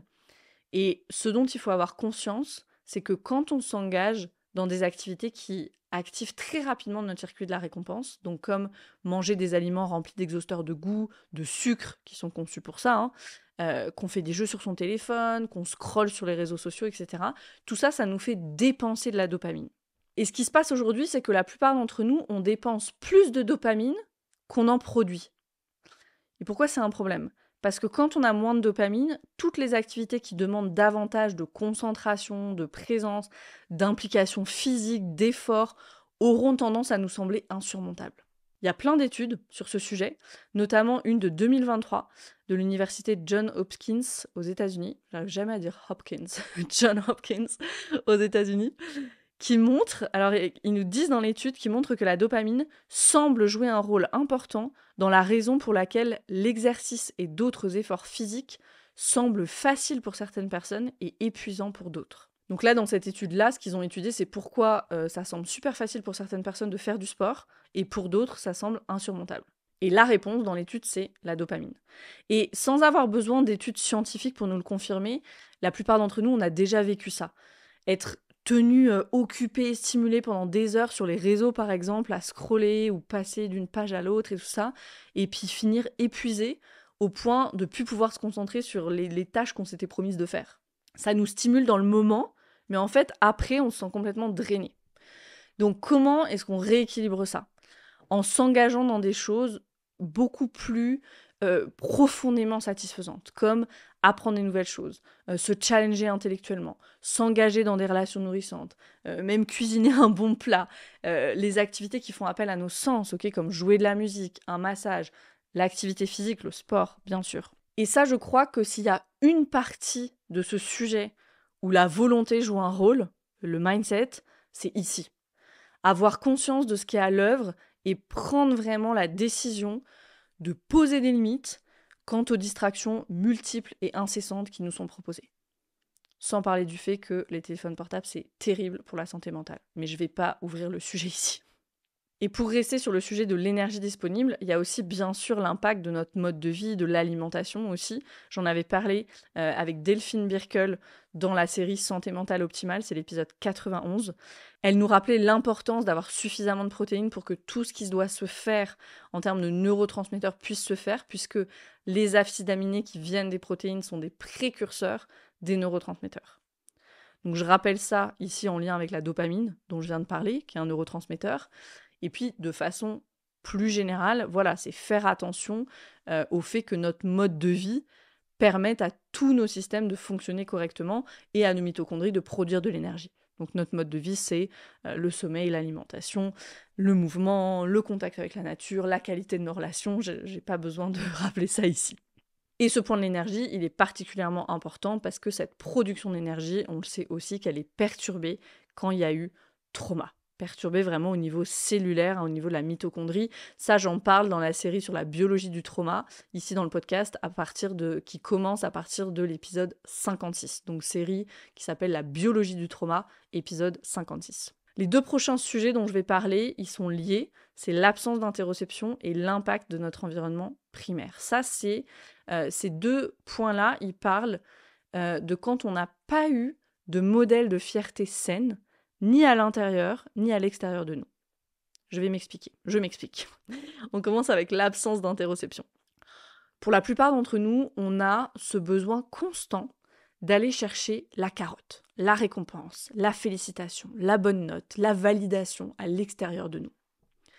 C'est pour ça qu'on voit toutes ces applications où tu rentres combien d'eau t'as bu et puis ça remplit des petits ronds. On gamifie tout.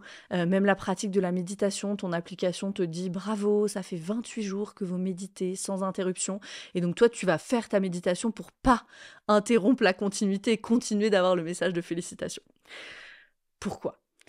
Parce que la plupart d'entre nous ne savent pas ce que c'est que de ressentir le bien-être que procure l'accomplissement. Qu'est-ce que je veux dire par là ? La plupart d'entre nous ne savent pas à quoi ça ressemble les sensations d'une fierté saine, pour eux dans leur système. Et pourquoi ? Parce qu'on leur a jamais demandé. Qui avait des parents qui demandent à leur enfant, après le championnat qu'il vient de gagner, « Ah, c'est magnifique, comment tu te sens, qu'est-ce que ça fait pour toi ?» C'est plutôt « Ah, génial, on va aller fêter ça, qu'est-ce que tu veux ?» Et on saute à nouveau dans la récompense extérieure. Et ici, c'est la faute de personne, c'est profondément culturel en fait. C'est inutile de pointer du doigt nos géniteurs, tout le monde fait ça. Même chose à l'école. On n'est pas dans la satisfaction intrinsèque d'avoir réussi, d'acquérir des connaissances, de faire mieux que la fois d'avant, de s'améliorer. On le fait pour la note ou pour battre son voisin. Parce que c'est ça qu'on nous a transmis, c'est ça que le système nous transmet de façon implicite ou explicite. Mais le truc, c'est que plus tard dans la vie, ça continue. Et si on n'a pas cette carotte, c'est très difficile pour nous de nous mettre en chemin vers ce qu'on veut vraiment. Et c'est même difficile de se connecter à ce qu'on veut vraiment parce qu'on n'y a jamais été encouragé. Et je crois que ce qui complexifie encore un peu les choses ici, c'est que quand on parle de ces vrais désirs profonds, dont je parle depuis le début, ceux qui viennent du self, c'est pas forcément des choses 100% palpables. Par exemple, si je dis je veux être libre, je veux vivre ma vie selon mes conditions, le felt sense de ça, il nous est inconnu, en fait. Ok, qu'est-ce que ça veut dire ou me sentir pleinement satisfait, ou me sentir épanoui, dans les sensations concrètement. Et je reviens justement sur ces sensations, sur ce concept de felt sense, parce que c'est une expression de Peter Levine, cette expression. En français, on pourrait traduire par ressenti corporel. Peter Levine, il nous dit que ce ressenti, il fait office en quelque sorte de médium grâce auquel on fait l'expérience d'une pleine sensation et donc on fait l'expérience de la connaissance de nous-mêmes. Et il nous dit aussi que ce ressenti, il implique une forme de mémoire du corps. Et pour la plupart d'entre nous, c'est là où il y a le problème, pour la plupart d'entre nous, on n'a pas de mémoire corporelle de fierté saine. Parce qu'on ne nous l'a jamais demandé, parce qu'on n'y était pas encouragé, parce qu'on n'était pas encouragé même à connecter à nos désirs profonds, et aussi parce qu'on a manqué, pour la plupart d'entre nous, d'un modèle de fierté saine. Et ça m'amène à mon 4e point, qui est l'impact de notre environnement.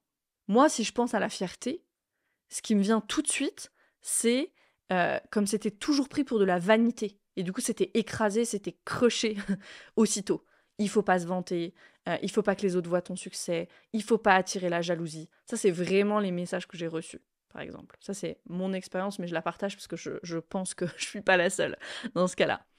Et ce qui s'est imprimé en moi, c'est si je réussis, je dois me cacher. Et j'ai mis du temps à prendre conscience de ça et à réaliser ça. Autrement dit, ce qui a été couplé dans mon système, c'est la réussite et la honte. J'ai été câblée à l'envers, en fait. Et j'ai grandi comme ça jusqu'à ce que je commence ce travail sur les traumas, sur le système nerveux, câblé complètement à l'envers. Réussite égale honte. On devrait être fier quand on réussit. Ça, c'est la réaction saine. Si j'ai accompli quelque chose pour lequel j'ai travaillé dur ou pas dur, peu importe, j'ai réussi quelque chose, on devrait être fier. Et c'est fou parce que si tu cherches la définition de fierté dans le dictionnaire, alors il y a des définitions littéraires qui désignent cette fierté saine, mais le reste des définitions entretient cette confusion, ou plutôt cette absence de distinction. On nous dit caractère de quelqu'un qui se croit supérieur aux autres, pour la fierté. Attitude arrogante. What ? il y a urgence ici à créer un nouveau paradigme. Et ce nouveau paradigme, c'est celui de la fierté saine. La fierté saine, c'est un ressenti qui part du corps, qui n'a même pas besoin d'être exprimé à l'extérieur, en fait, si on n'a pas envie de le partager. La fierté saine, c'est un sentiment élevé de soi, un ressenti qui nous fait dire « je suis digne ». Alors, en fonction de chacun et chacune, là-dedans, il peut y avoir de l'exaltation, il peut y avoir une joie profonde, il peut y avoir un calme, une confiance, il peut y avoir de l'enthousiasme pour ce qui a été accompli, et puis de la confiance en l'avenir aussi. Et tout ça, ça se traduit par des sensations dans le corps, qui seront uniques pour chacun et chacune d'entre nous. Et peut-être que d'ailleurs, juste en m'entendant parler, peut-être tu le ressens pas encore, mais dans ton corps, tu peux imaginer à quoi ça pourrait ressembler comme ressenti. Cette fierté saine. Et je crois qu'on doit le partager, ça. Qu'on doit l'incarner d'abord, et puis le partager, donner l'autorisation aux personnes qui nous entourent de se sentir fiers, et de le partager avec nous aussi. Parce que la fierté saine, c'est l'antidote à la honte toxique.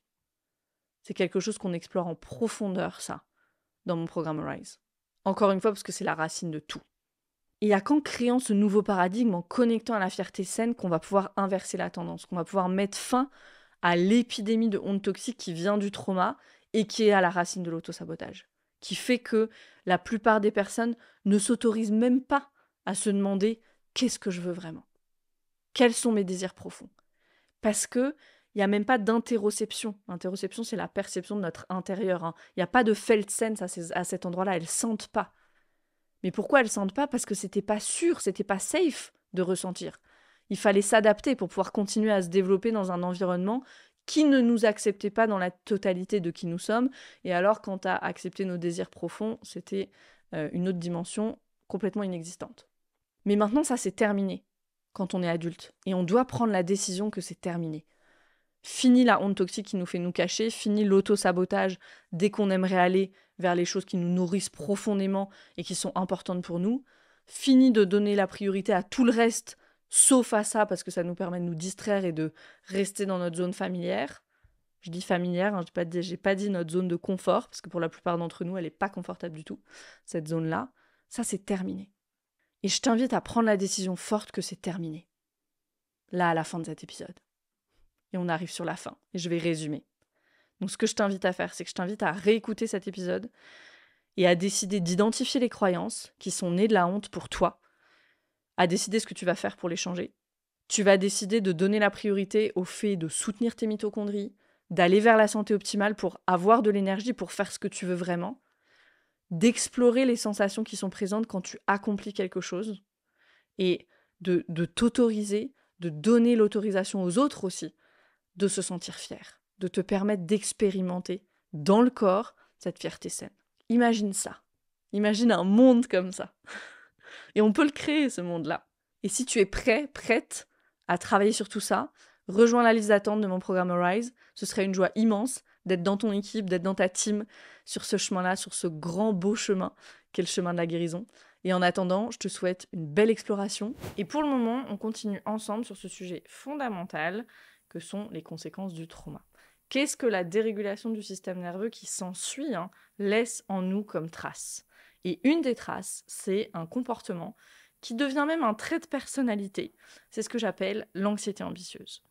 J'avais fait, il y a un moment, un sondage sur Instagram pour savoir ce qui était le plus difficile dans l'anxiété ambitieuse. Et déjà, ce que ça m'a permis de réaliser, ces petites questions-là, c'est de réaliser qu'il y a tellement de femmes qui vivent ça. C'est juste quelque chose d'énorme, en fait. Je parle des femmes en particulier parce que je sens que c'est un sujet très féminin qui, voilà, j'ai l'intuition vient de la façon dont on a été éduqué, le célèbre « Sois parfaite », qu'on emporte partout avec nous. Et voilà, c'est pas pour rien que 80% des maladies auto-immunes, ce sont des femmes. Si tu veux creuser le sujet, je t'invite à lire Gabor Maté. Il y a des personnes dans le sondage qui ont parlé de surpréparation, de procrastination, d'autres du fait qu'elles se lançaient dans tous les sens, dans plein de projets sans rien amener jusqu'au bout. Et puis du coup, elles s'épuisaient. D'autres encore qui parlaient du fait de douter d'elles-mêmes en permanence, du fait d'être toujours en avance aussi. Surtout de toujours prendre la responsabilité des choses, de paraître tellement organisées alors qu'en coulisses, elles ont l'impression d'être sous l'eau tout le temps. Voilà, il y avait vraiment tout ce spectre de toutes ces expériences-là. Et je voulais partager ça en début d'épisode et puis te redire vraiment que si c'est quelque chose que tu vis, tu n'es pas seul. Je veux le redire parce que le truc avec l'anxiété ambitieuse, c'est que on peut avoir un grand sentiment de solitude. Ça fait partie, en fait, de la définition même de ce que les anglo-saxons, ils appellent la high functioning anxiety. C'est de ça dont je parle dans cet épisode. Je l'ai rebaptisé anxiété ambitieuse parce qu'il n'y avait pas vraiment de bonne expression en français. Mais voilà, les personnes qui ont cette high functioning anxiety, donc qui souffrent d'anxiété ambitieuse, c'est vraiment des personnes qui, au vu du monde extérieur, connaissent le succès, gèrent, ok, c'est vraiment les personnes qui gèrent. Et donc c'est une souffrance qui est complètement invisible et qu'on tait parce qu'on a l'impression que sinon tout va s'écrouler. Ça, ce sont les personnes qui me disent, si je ralentis, j'ai trop peur de jamais réussir à me mettre en mouvement, même à sortir de mon lit, où j'ai peur de plus pouvoir performer au niveau où je performe, de plus pouvoir faire autant de choses. Voilà, c'est vraiment ça. Et ce que je veux dire ici, breaking news, ça sera le cas. Si tu travailles à te libérer de l'anxiété ambitieuse, moi je peux témoigner, je peux plus faire autant de choses que je faisais avant. Sauf que ça a été un processus d'en arriver là, et une grande partie de ce processus, ça a été de travailler avec les couches de honte que je portais à l'intérieur de moi. Parce que cette carapace de celle qui réussit toujours, qui est sur tous les fronts, c'est ça qu'elle protégeait, en fait. C'est la honte qu'il y a derrière. Et vraiment, moi, les gens me disaient « Ah, mais toi, Camille, je sais pas comment tu fais, je t'admire tellement, mais de toute façon, tu vas réussir, tu réussis toujours tout. » Et c'est vraiment un cercle vicieux qui s'installe parce que les gens commencent à ne te voir plus que pour ça, pour ce que tu produis, pour cette image de la personne qui gère en toutes circonstances et qui, voilà, selon les cas, ou les active, et du coup ces personnes-là, elles s'éloigneront, ou les inspire. Et ça, c'est les personnes que tu auras autour de toi. Donc, plus tu es dans cette stratégie d'adaptation, parce que c'est ce que c'est, donc c'était ambitieuse, plus tu reçois de validation extérieure, parce que la productivité, elle est hyper valorisée aujourd'hui, plus tu commences à avoir des confirmations de tous les côtés que c'est la bonne solution. Les gens m'admirent, les gens m'aiment, c'est ce que j'ai toujours voulu, c'est ce dont j'ai besoin, surtout pour garder bien loin les parts de moi qui se sentent nulles, qui se sentent seules, qui se sentent pas à la hauteur, autrement dit les parts de moi qui portent cette honte toxique. Tout est parfait. Mission accomplie. Et avec le temps, c'est de plus en plus difficile d'essayer de faire autrement. En tout cas, moi, mon expérience, elle a été celle-là. Et c'est drôle parce que d'un côté, j'ai toujours fait ce que j'ai voulu. J'ai été dans le meilleur master de droit de France et je suis partie. Et ça a suscité l'admiration aussi. Ah, Camille, elle est tellement libre, elle s'en fiche de ce que pensent les autres, de la société, alors que moi, j'étais terrorisée à l'idée qu'on pense quelque chose de mal de moi. Mortifiée même. C'était impensable, en fait. C'était impensable qu'il y ait quelqu'un qui pense du mal de moi. C'était la pire chose qui pouvait arriver. Tellement la pire chose que je l'avais reléguée bien profond et j'y pensais pas. En tout cas, j'avais toutes les façades en place et je laissais rien au hasard. Quand j'ai décidé d'arrêter mon prestigieux parcours de droit, là, c'était pour devenir entrepreneur, monter ma boîte, c'était quelque chose d'hyper valorisé aussi, en tout cas il y a quelques années. Et puis c'était au moment où la France, elle voulait être la Startup Nation. Voilà, il y avait énormément d'attention, d'argent qui arrivait dans ce milieu. Donc c'était presque plus prestigieux en fait. C'était presque plus prestigieux d'avoir son bureau à Station F que de devenir médecin. Bref, j'avais toutes les façades bien en place. Or, ce que je viens d'évoquer, le fait de faire, de gérer sur tous les plans, c'est le premier problème de l'anxiété ambitieuse. C'est la relation de cause à effet, la relation directe de cause à effet entre ta valeur personnelle et les cases cochées. Alors les cases cochées sur ta to-do list, les cases cochées au niveau culturel, sociétal, etc. Puisque la honte toxique qui est installée depuis si longtemps à l'intérieur, elle fait que tu peux pas trouver de valeur intrinsèque à juste qui tu es, la stratégie, c'est d'aller attacher ta valeur à quelque chose à l'extérieur de toi. Très bonne stratégie. Très bonne stratégie. Et la stratégie de l'anxiété ambitieuse, c'est la meilleure de toutes parce que elle est unanimement reconnue. On l'a dit, c'est la productivité. Combien est-ce que je peux en abattre en une journée ? Ce que je veux dire ici, c'est que l'anxiété ambitieuse, bien sûr, il y a plusieurs facteurs. Principalement, c'est notre histoire personnelle qui nous invite à adopter cette stratégie d'adaptation-là en particulier.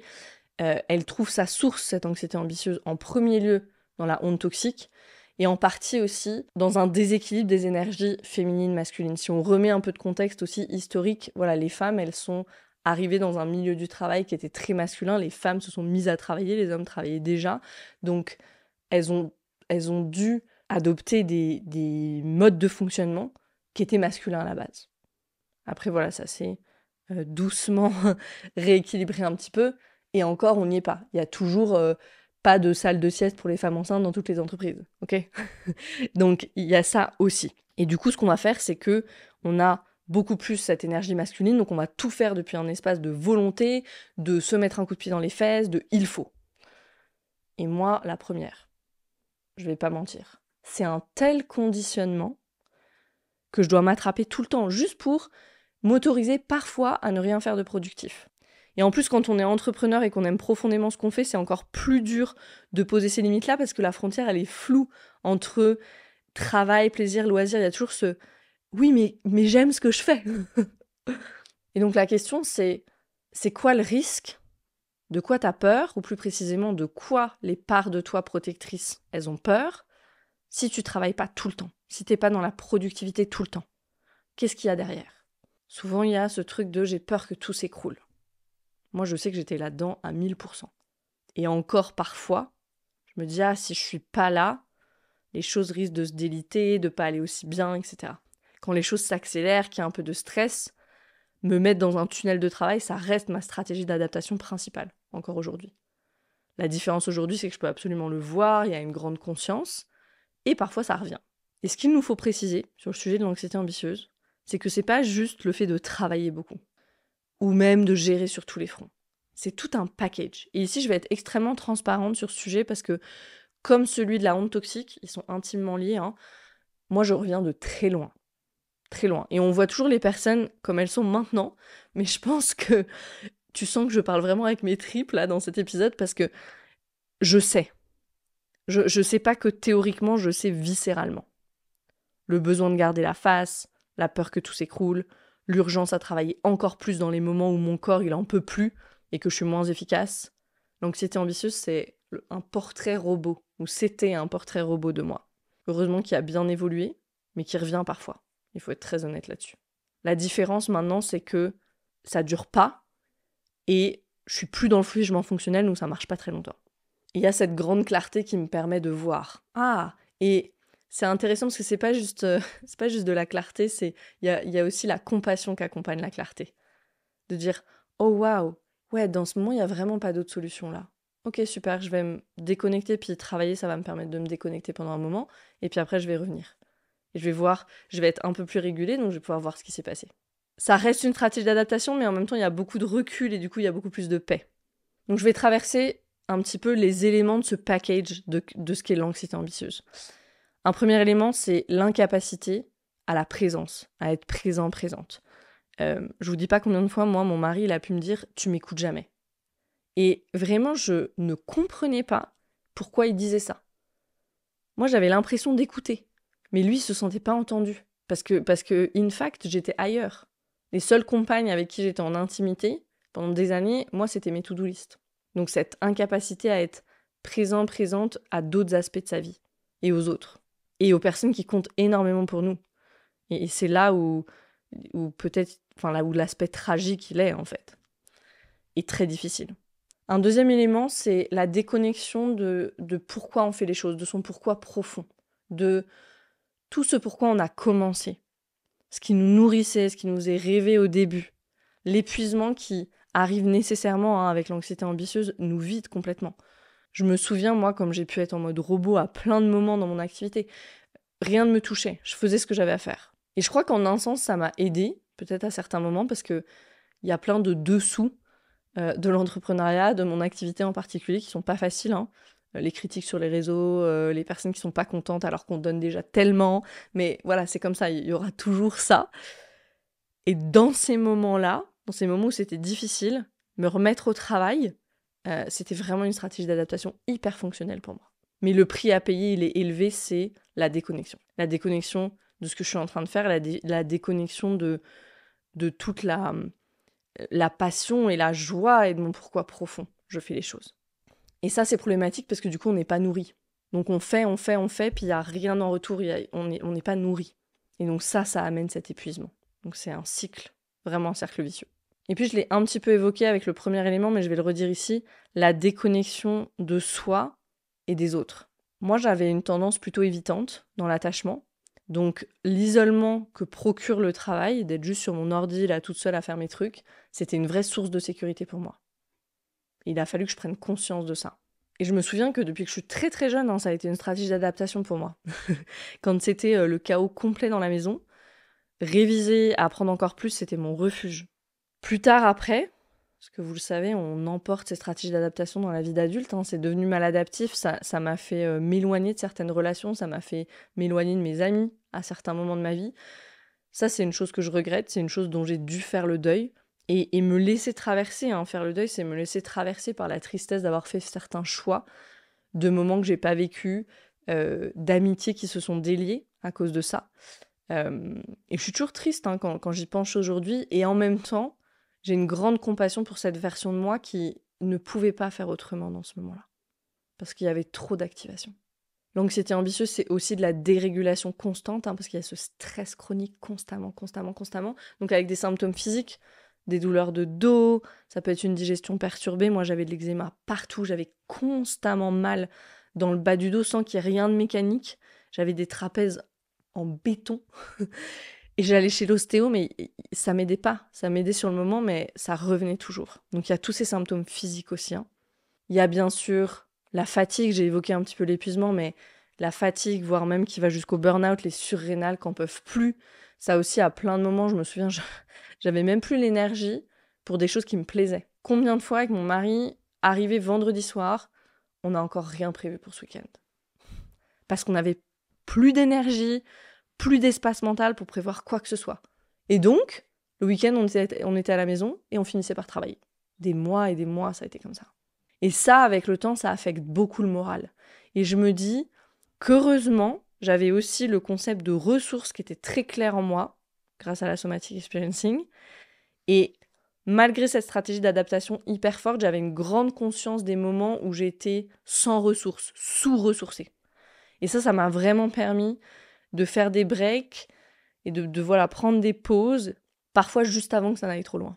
Et bien sûr, on choisit un contexte. Moi, j'ai toujours choisi des environnements de travail hyper stimulants où il y a toujours quelque chose à créer, il y a toujours quelque chose à faire, il y a toujours un prochain objectif à atteindre, que ce soit les études avec les examens hyper exigeants à passer, que ce soit monter une entreprise, l'entrepreneuriat, le marketing de réseau, que des environnements où, si on veut ne jamais s'arrêter, on peut ne jamais s'arrêter. Et ça matchait complètement l'état de mon système. L'activation sympathique constante, droguée aux hormones du stress, malgré ce figement qui était sous-jacent. Vraiment ce figement ultra fonctionnel. J'imagine qu'en écoutant, vous êtes peut-être nombreuses d'entre vous qui se reconnaissent dans ce portrait robot. Et voilà, j'espère que ça vous permet de mettre un doigt ou mettre une plus grande conscience sur ce qui se passe pour vous et que vous réalisez que vous n'êtes pas seul aussi. Juste si vous réalisez ça, j'aurais rempli ma mission avec cet épisode. Parce que je crois que c'est vraiment une des choses les plus difficiles, ce sentiment profond de solitude dans l'anxiété ambitieuse, parce qu'il faut qu'on garde la face de tous les côtés. J'ai parlé du travail, j'ai parlé des loisirs, j'ai parlé des temps de pause pour lesquels il n'y avait plus de place. Et après, il y a aussi la situation où même ce qu'on appelle le self-care, de prendre soin de soi, ça devient une obligation, une case à cocher. Est-ce que vous avez vécu ça ? Je sais que pour beaucoup d'entre vous, la réponse est oui, parce qu'on en a parlé. Genre yoga, allez, check. Gommage du visage, check. Écrire dans mon journal en diffusant des huiles ou en brûlant du Palo Santo, check. J'adore ce que Brian Avist dit là-dessus. Je l'ai partagé dans l'épisode sur l'autosabotage, donc je vais juste redire les 2 phrases du début de la citation ici, parce que ça remet l'église au centre du village, en fait. Et ça m'a soulagée de lire ça, parce que moi, j'avais toujours l'impression d'être un peu austère. quand je disais qu'il y a beaucoup de choses qui sont considérées comme, prendre soin de soi, du self-care, qui sont pas des choses que je choisirais nécessairement pour prendre soin de moi. Je les considère comme du loisir, mais pas du soin. Donc, je vous lis ce qu'elle dit. Et ça vient de son livre The Mountain is You, donc je l'ai traduit ici dans mes notes. Elle nous dit « L'expression « prendre soin de soi » est devenue un terme générique qui renvoie le plus souvent à des comportements qui détournent l'attention du problème réel plutôt qu'à des actions visant à résoudre ce problème. Prendre soin de soi est l'aspect le plus fondamental de la satisfaction de ses propres besoins.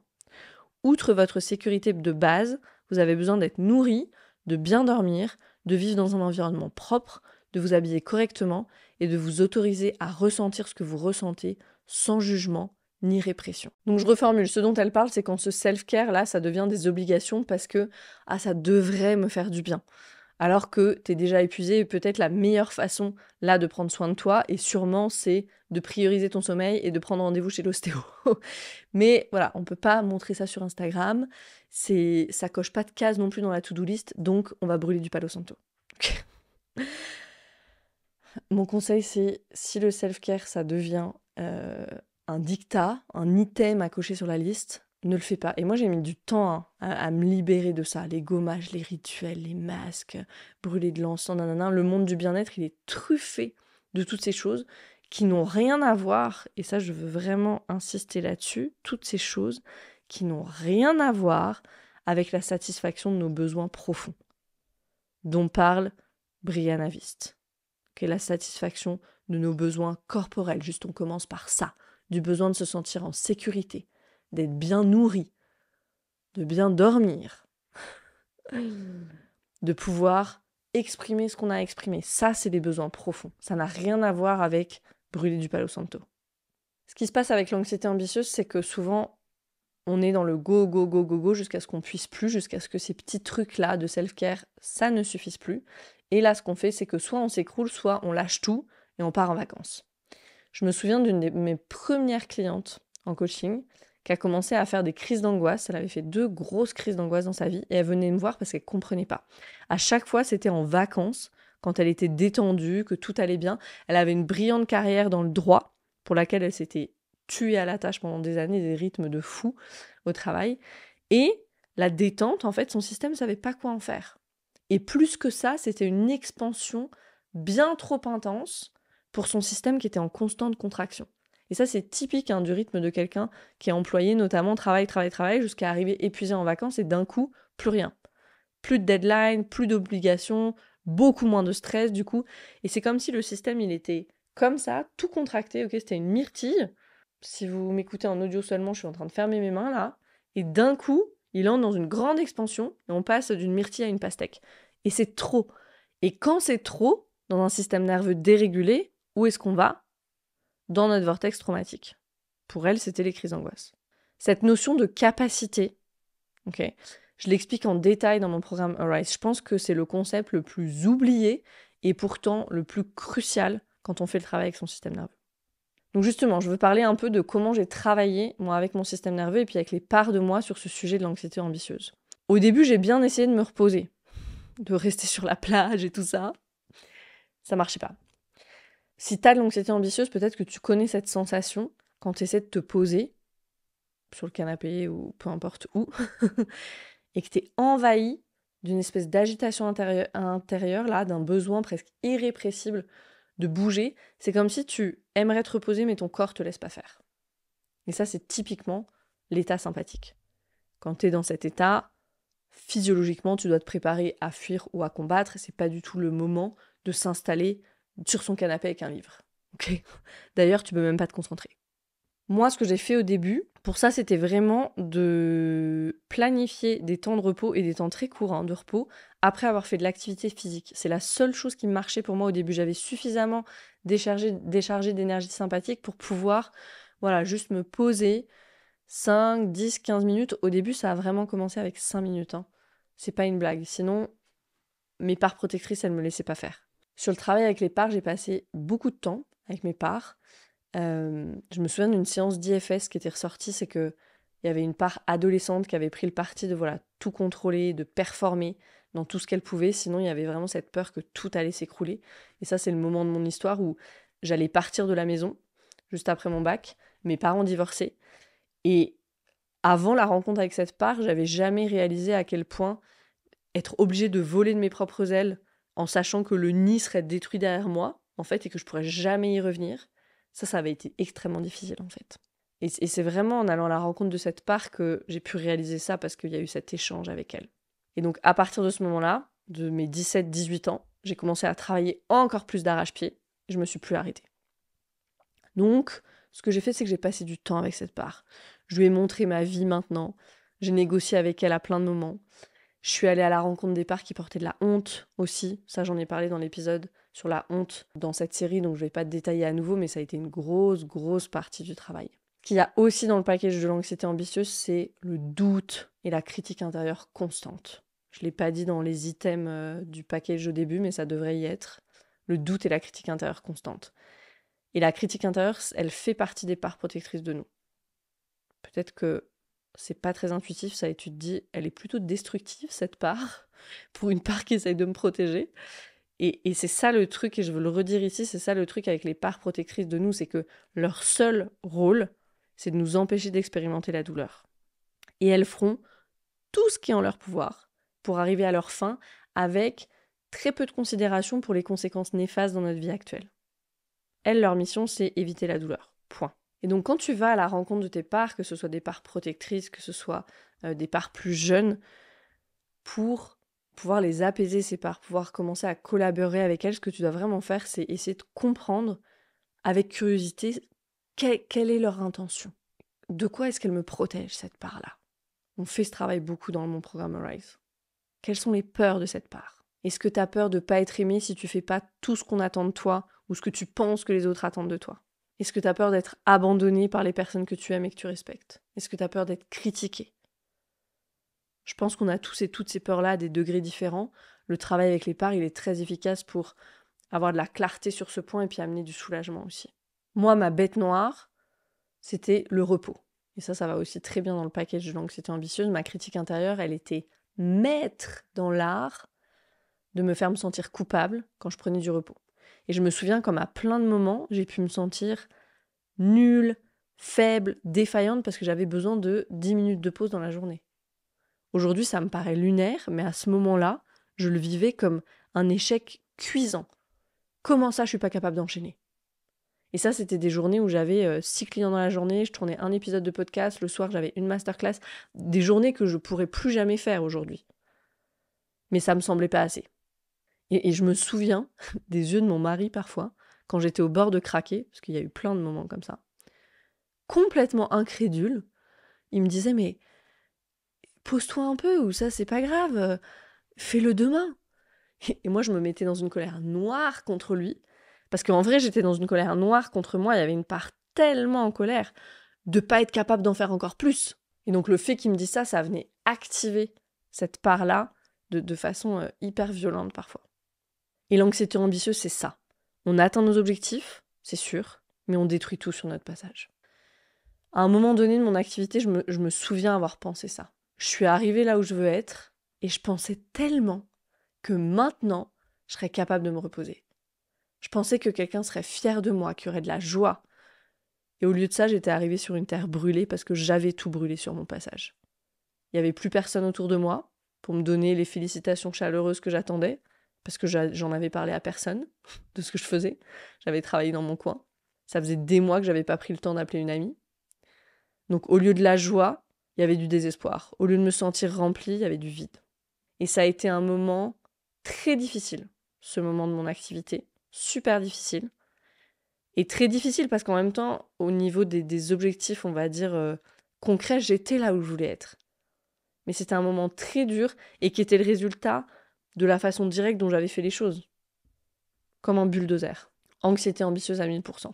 Donc il y a cette réalisation que j'étais sur une terre brûlée, que j'avais brûlée moi-même. Et puis vient s'ajouter à ça la souffrance de pas réaliser son plein potentiel. Je me sentais pas accomplie. Parce que mes peurs, elles étaient toujours là. Qu'est-ce qui va se passer quand les autres se rendront compte que je suis un imposteur? Que je suis pas aussi douée qu'ils le pensent, ou j'ai pas autant de connaissances qu'ils le pensent, etc. La meilleure illustration de ça, c'est la sortie de mon livre, Passer au mode de vie anti-inflammatoire, la première sortie de mon livre, en novembre 2021. La maison d'édition m'avait envoyé quelques exemplaires en France, moi j'étais en Slovénie, et donc il y a un premier exemplaire que j'ai récupéré à Noël, et puis le reste est arrivé plus tard. J'ai à peine regardé l'exemplaire que j'avais pris avec moi, je voulais même pas l'ouvrir. J'avais réussi à me persuader que le livre il n'était pas à la hauteur, qu'il était trop basique, que c'était nul, que les gens avaient lu déjà des milliers de fois ce que j'avais écrit. Et d'ailleurs j'ai perdu ce premier exemplaire. Encore aujourd'hui, je ne sais pas où je l'ai mis. Si ça, c'est pas un acte manqué, je sais pas. Et puis, petit à petit, voilà, les messages des lecteurs, des lectrices ont commencé à arriver, les personnes toutes plus enthousiastes les unes que les autres, des personnes qui ont commencé à faire les recettes qui étaient dans le livre, à partager sur les réseaux, à me dire qu'elles commençaient à mettre en place les habitudes que je proposais dans le livre. Une voisine de ma mère qui a même solutionné des douleurs qui étaient là depuis des années en appliquant ce qui était dans le livre. Et à chaque histoire, à chaque message, moi, je tombais de ma chaise. Au début, je me disais, mais que les gens ils disaient ça pour me faire plaisir. C'était pas possible qu'ils puissent aimer ce que j'ai écrit. Et voilà à quel point ma critique intérieure était active. Ça prenait toute la place. Et il m'a fallu plusieurs semaines de messages répétés pour commencer à pouvoir croire que oui, peut-être que finalement, le livre aidait les gens et qu'il était plutôt bien fait. Et ça résume tout le paradoxe de l'anxiété ambitieuse. Je suis assez ambitieuse pour faire des grandes choses, et même faire des choses de qualité, mais je me détruis intérieurement dans le processus. Je me détruis intérieurement, ma connexion à moi, et je détruis autour de moi aussi la connexion aux autres. Il y a vraiment cette déconnexion totale entre la réalité à l'extérieur et la réalité à l'intérieur, dans l'anxiété ambitieuse. À l'extérieur, c'est un champ de fleurs, et à l'intérieur, c'est une terre brûlée. La personne qui souffre d'anxiété ambitieuse, elle peut être l'image même de la réussite, toujours à l'heure, toujours prête à aider les autres, etc. Mais à l'intérieur, c'est ce chaos, le sentiment d'échec, la nervosité constante, le paysage, il est celui-là. Et encore une fois, c'est pas facile parce que c'est peut-être justement ça, cette peur de l'échec, cette nervosité, cette crainte de décevoir les autres qui nous ont conduits au succès. Donc du coup, c'est notre stratégie d'adaptation qui est l'anxiété ambitieuse qui nous a rendu grand service. Et maintenant, j'y attache mon succès et je vais même ajouter ma survie. Parce que le salaire qui arrive avec là où je suis arrivée professionnellement, ça, c'est ce qui me permet de vivre, de survivre. Il y a cette énergie de survie attachée à l'argent. Quand je suis entrepreneur, si j'arrive au résultat auquel je voulais, il y a une somme d'argent associée à ça. Si j'arrête d'être anxieuse, j'ai peur de ne plus me lever le matin, ou pire, j'ai peur de rejoindre le groupe de personnes qu'on a envié par moment et puis qu'on a fini par juger parce que c'était tellement inaccessible pour nous. Vous savez, les personnes qui savent ralentir, les personnes qui savent être dans l'instant présent, les personnes qui savent profiter de la vie, prendre leur temps. On peut en parler de ça. Une de nos plus grandes peurs, si on n'est pas drivé par l'anxiété, c'est de rejoindre le banc de ceux qu'on a fini par juger, toutes ces personnes-là, qui sont pas aussi productives que nous. Et il y a une part de nous qui est fière de cette productivité, qui voit bien tout ce que ça permet de faire. Et c'est vrai. C'est ce qu'on appelle un bénéfice secondaire. Le bénéfice au fait d'être dans cette stratégie d'adaptation-là, dans cette anxiété ambitieuse, c'est la productivité. La croyance subconsciente, c'est plus je suis anxieuse, plus je suis productive. Et c'est ça qu'il faut changer. En plus je suis reposée, plus je suis productive. Nouvelle croyance. Tellement important de prendre conscience de ça. Et tellement important aussi de garder en tête que le travail le plus important, le gros morceau, ici avec le sujet de l'anxiété ambitieuse, c'est la honte toxique. Je cite ici Judith Herman, qui parle des abus dans l'enfance, dans son livre Trauma and Recovery. Elle dit « Ce sentiment malin d'être mauvais à l'intérieur est souvent camouflé par les efforts persistants de l'enfant maltraité pour être bon. Pour apaiser ses agresseurs, l'enfant victime devient souvent un excellent exécutant. Il tente de faire tout ce qu'on lui demande. Il peut devenir une personne empathique qui s'occupe de ses parents, une femme de ménage efficace, une personne qui réussit à l'école, un modèle de conformité sociale. Il apporte à toutes ces tâches un zèle perfectionniste, poussé par le besoin désespéré de trouver grâce aux yeux de ses parents. À l'âge adulte, cette compétence forcée prématurément peut conduire à une réussite professionnelle considérable. Cependant, aucune de ces réalisations dans le monde n'est à mettre à son crédit, car la personne perçoit généralement sa performance comme inauthentique et fausse. L'appréciation des autres ne fait que confirmer sa conviction que personne ne peut vraiment la connaître et que, si son moi secret et véritable était reconnu, elle serait évitée et vilipendée. Elle a tout résumé ici. Le lien entre la honte toxique et l'anxiété ambitieuse plus tard dans la vie et l'incapacité à recevoir des compliments, de la reconnaissance, etc. Parce qu'il y a cette critique intérieure qui est là en permanence. Et ça, c'est un point tellement important parce que ça nous empêche d'être nourris. Tout ce qu'on pourrait recevoir, on fait tellement et on ne peut pas recevoir. C'est la recette pour l'épuisement, ça. Faire sans capacité à recevoir. Donc les challenges avec l'anxiété ambitieuse. Recouvrir une masse critique de confiance en soi pour pouvoir lever le pied. Ralentir pour soutenir une physiologie qui est en constante alerte, à forte dominante sympathique. Et récupérer l'estime de soi pour commencer à se célébrer, juste à voir tout ce qu'on fait et ce qu'on fait de bien. Donc des pistes. En parler.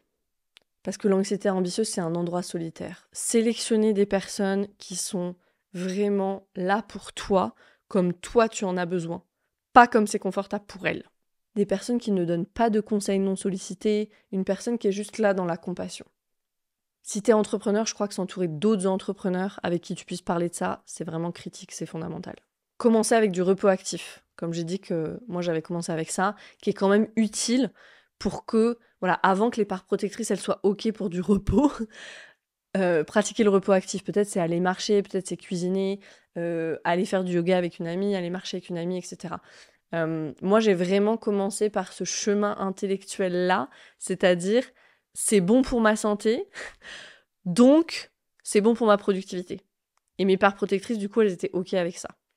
Okay, faire des choses vraiment inutiles, on va dire, et pas productives, ça a mis des années. Et c'est encore pas quelque chose que j'apprécie vraiment aujourd'hui. Je dois être très intentionnelle avec ça pour pouvoir le faire. Ramener du jeu. Les animaux, ils sont super pour ça. Les enfants aussi. Ramener du jeu. Parce que le jeu, c'est un état mixte. Il y a de l'état sympathique dedans et il y a beaucoup de ventral aussi. On est en sécurité dans le jeu. Donc ça peut permettre d'être en mouvement et en même temps d'être vraiment nourri. Okay. Et puis, prioriser, éliminer. Ça a peut-être été le plus dur pour moi. J'ai eu énormément de discussions houleuses avec mon mari parce que je priorisais pas en éliminant, je priorisais en me levant plus tôt pour arriver à tout faire. J'avais énormément de résistance là-dessus. Camille, la superwoman qui arrive à en faire 10 fois plus dans une journée que tous les autres. Qui est-ce que je suis sans ça? Okay. Et ça a été une vraie, et je vais terminer sur ce point, une vraie... c'est même pas redécouverte de l'identité, c'est re-identification. Une fois qu'il n'y avait plus cette cape-là de superwoman, ok, qui je suis. Okay. Une fois qu'il n'y avait plus ce court-circuit de ma valeur, elle est en lien direct avec les cases que je coche, dans ma to-do list au niveau de la société, etc., au niveau de la reconnaissance des autres ou de la reconnaissance que je pense pouvoir avoir des autres, qui est-ce que je suis? Voilà ce que je voulais te partager sur l'anxiété ambitieuse. J'espère que ça t'a donné de la clarté, que ça t'a donné des pistes et surtout ce rappel que tu n'es pas seul avec ça. Merci pour ton écoute et je te dis à très vite pour un nouvel épisode de Pas de soucis.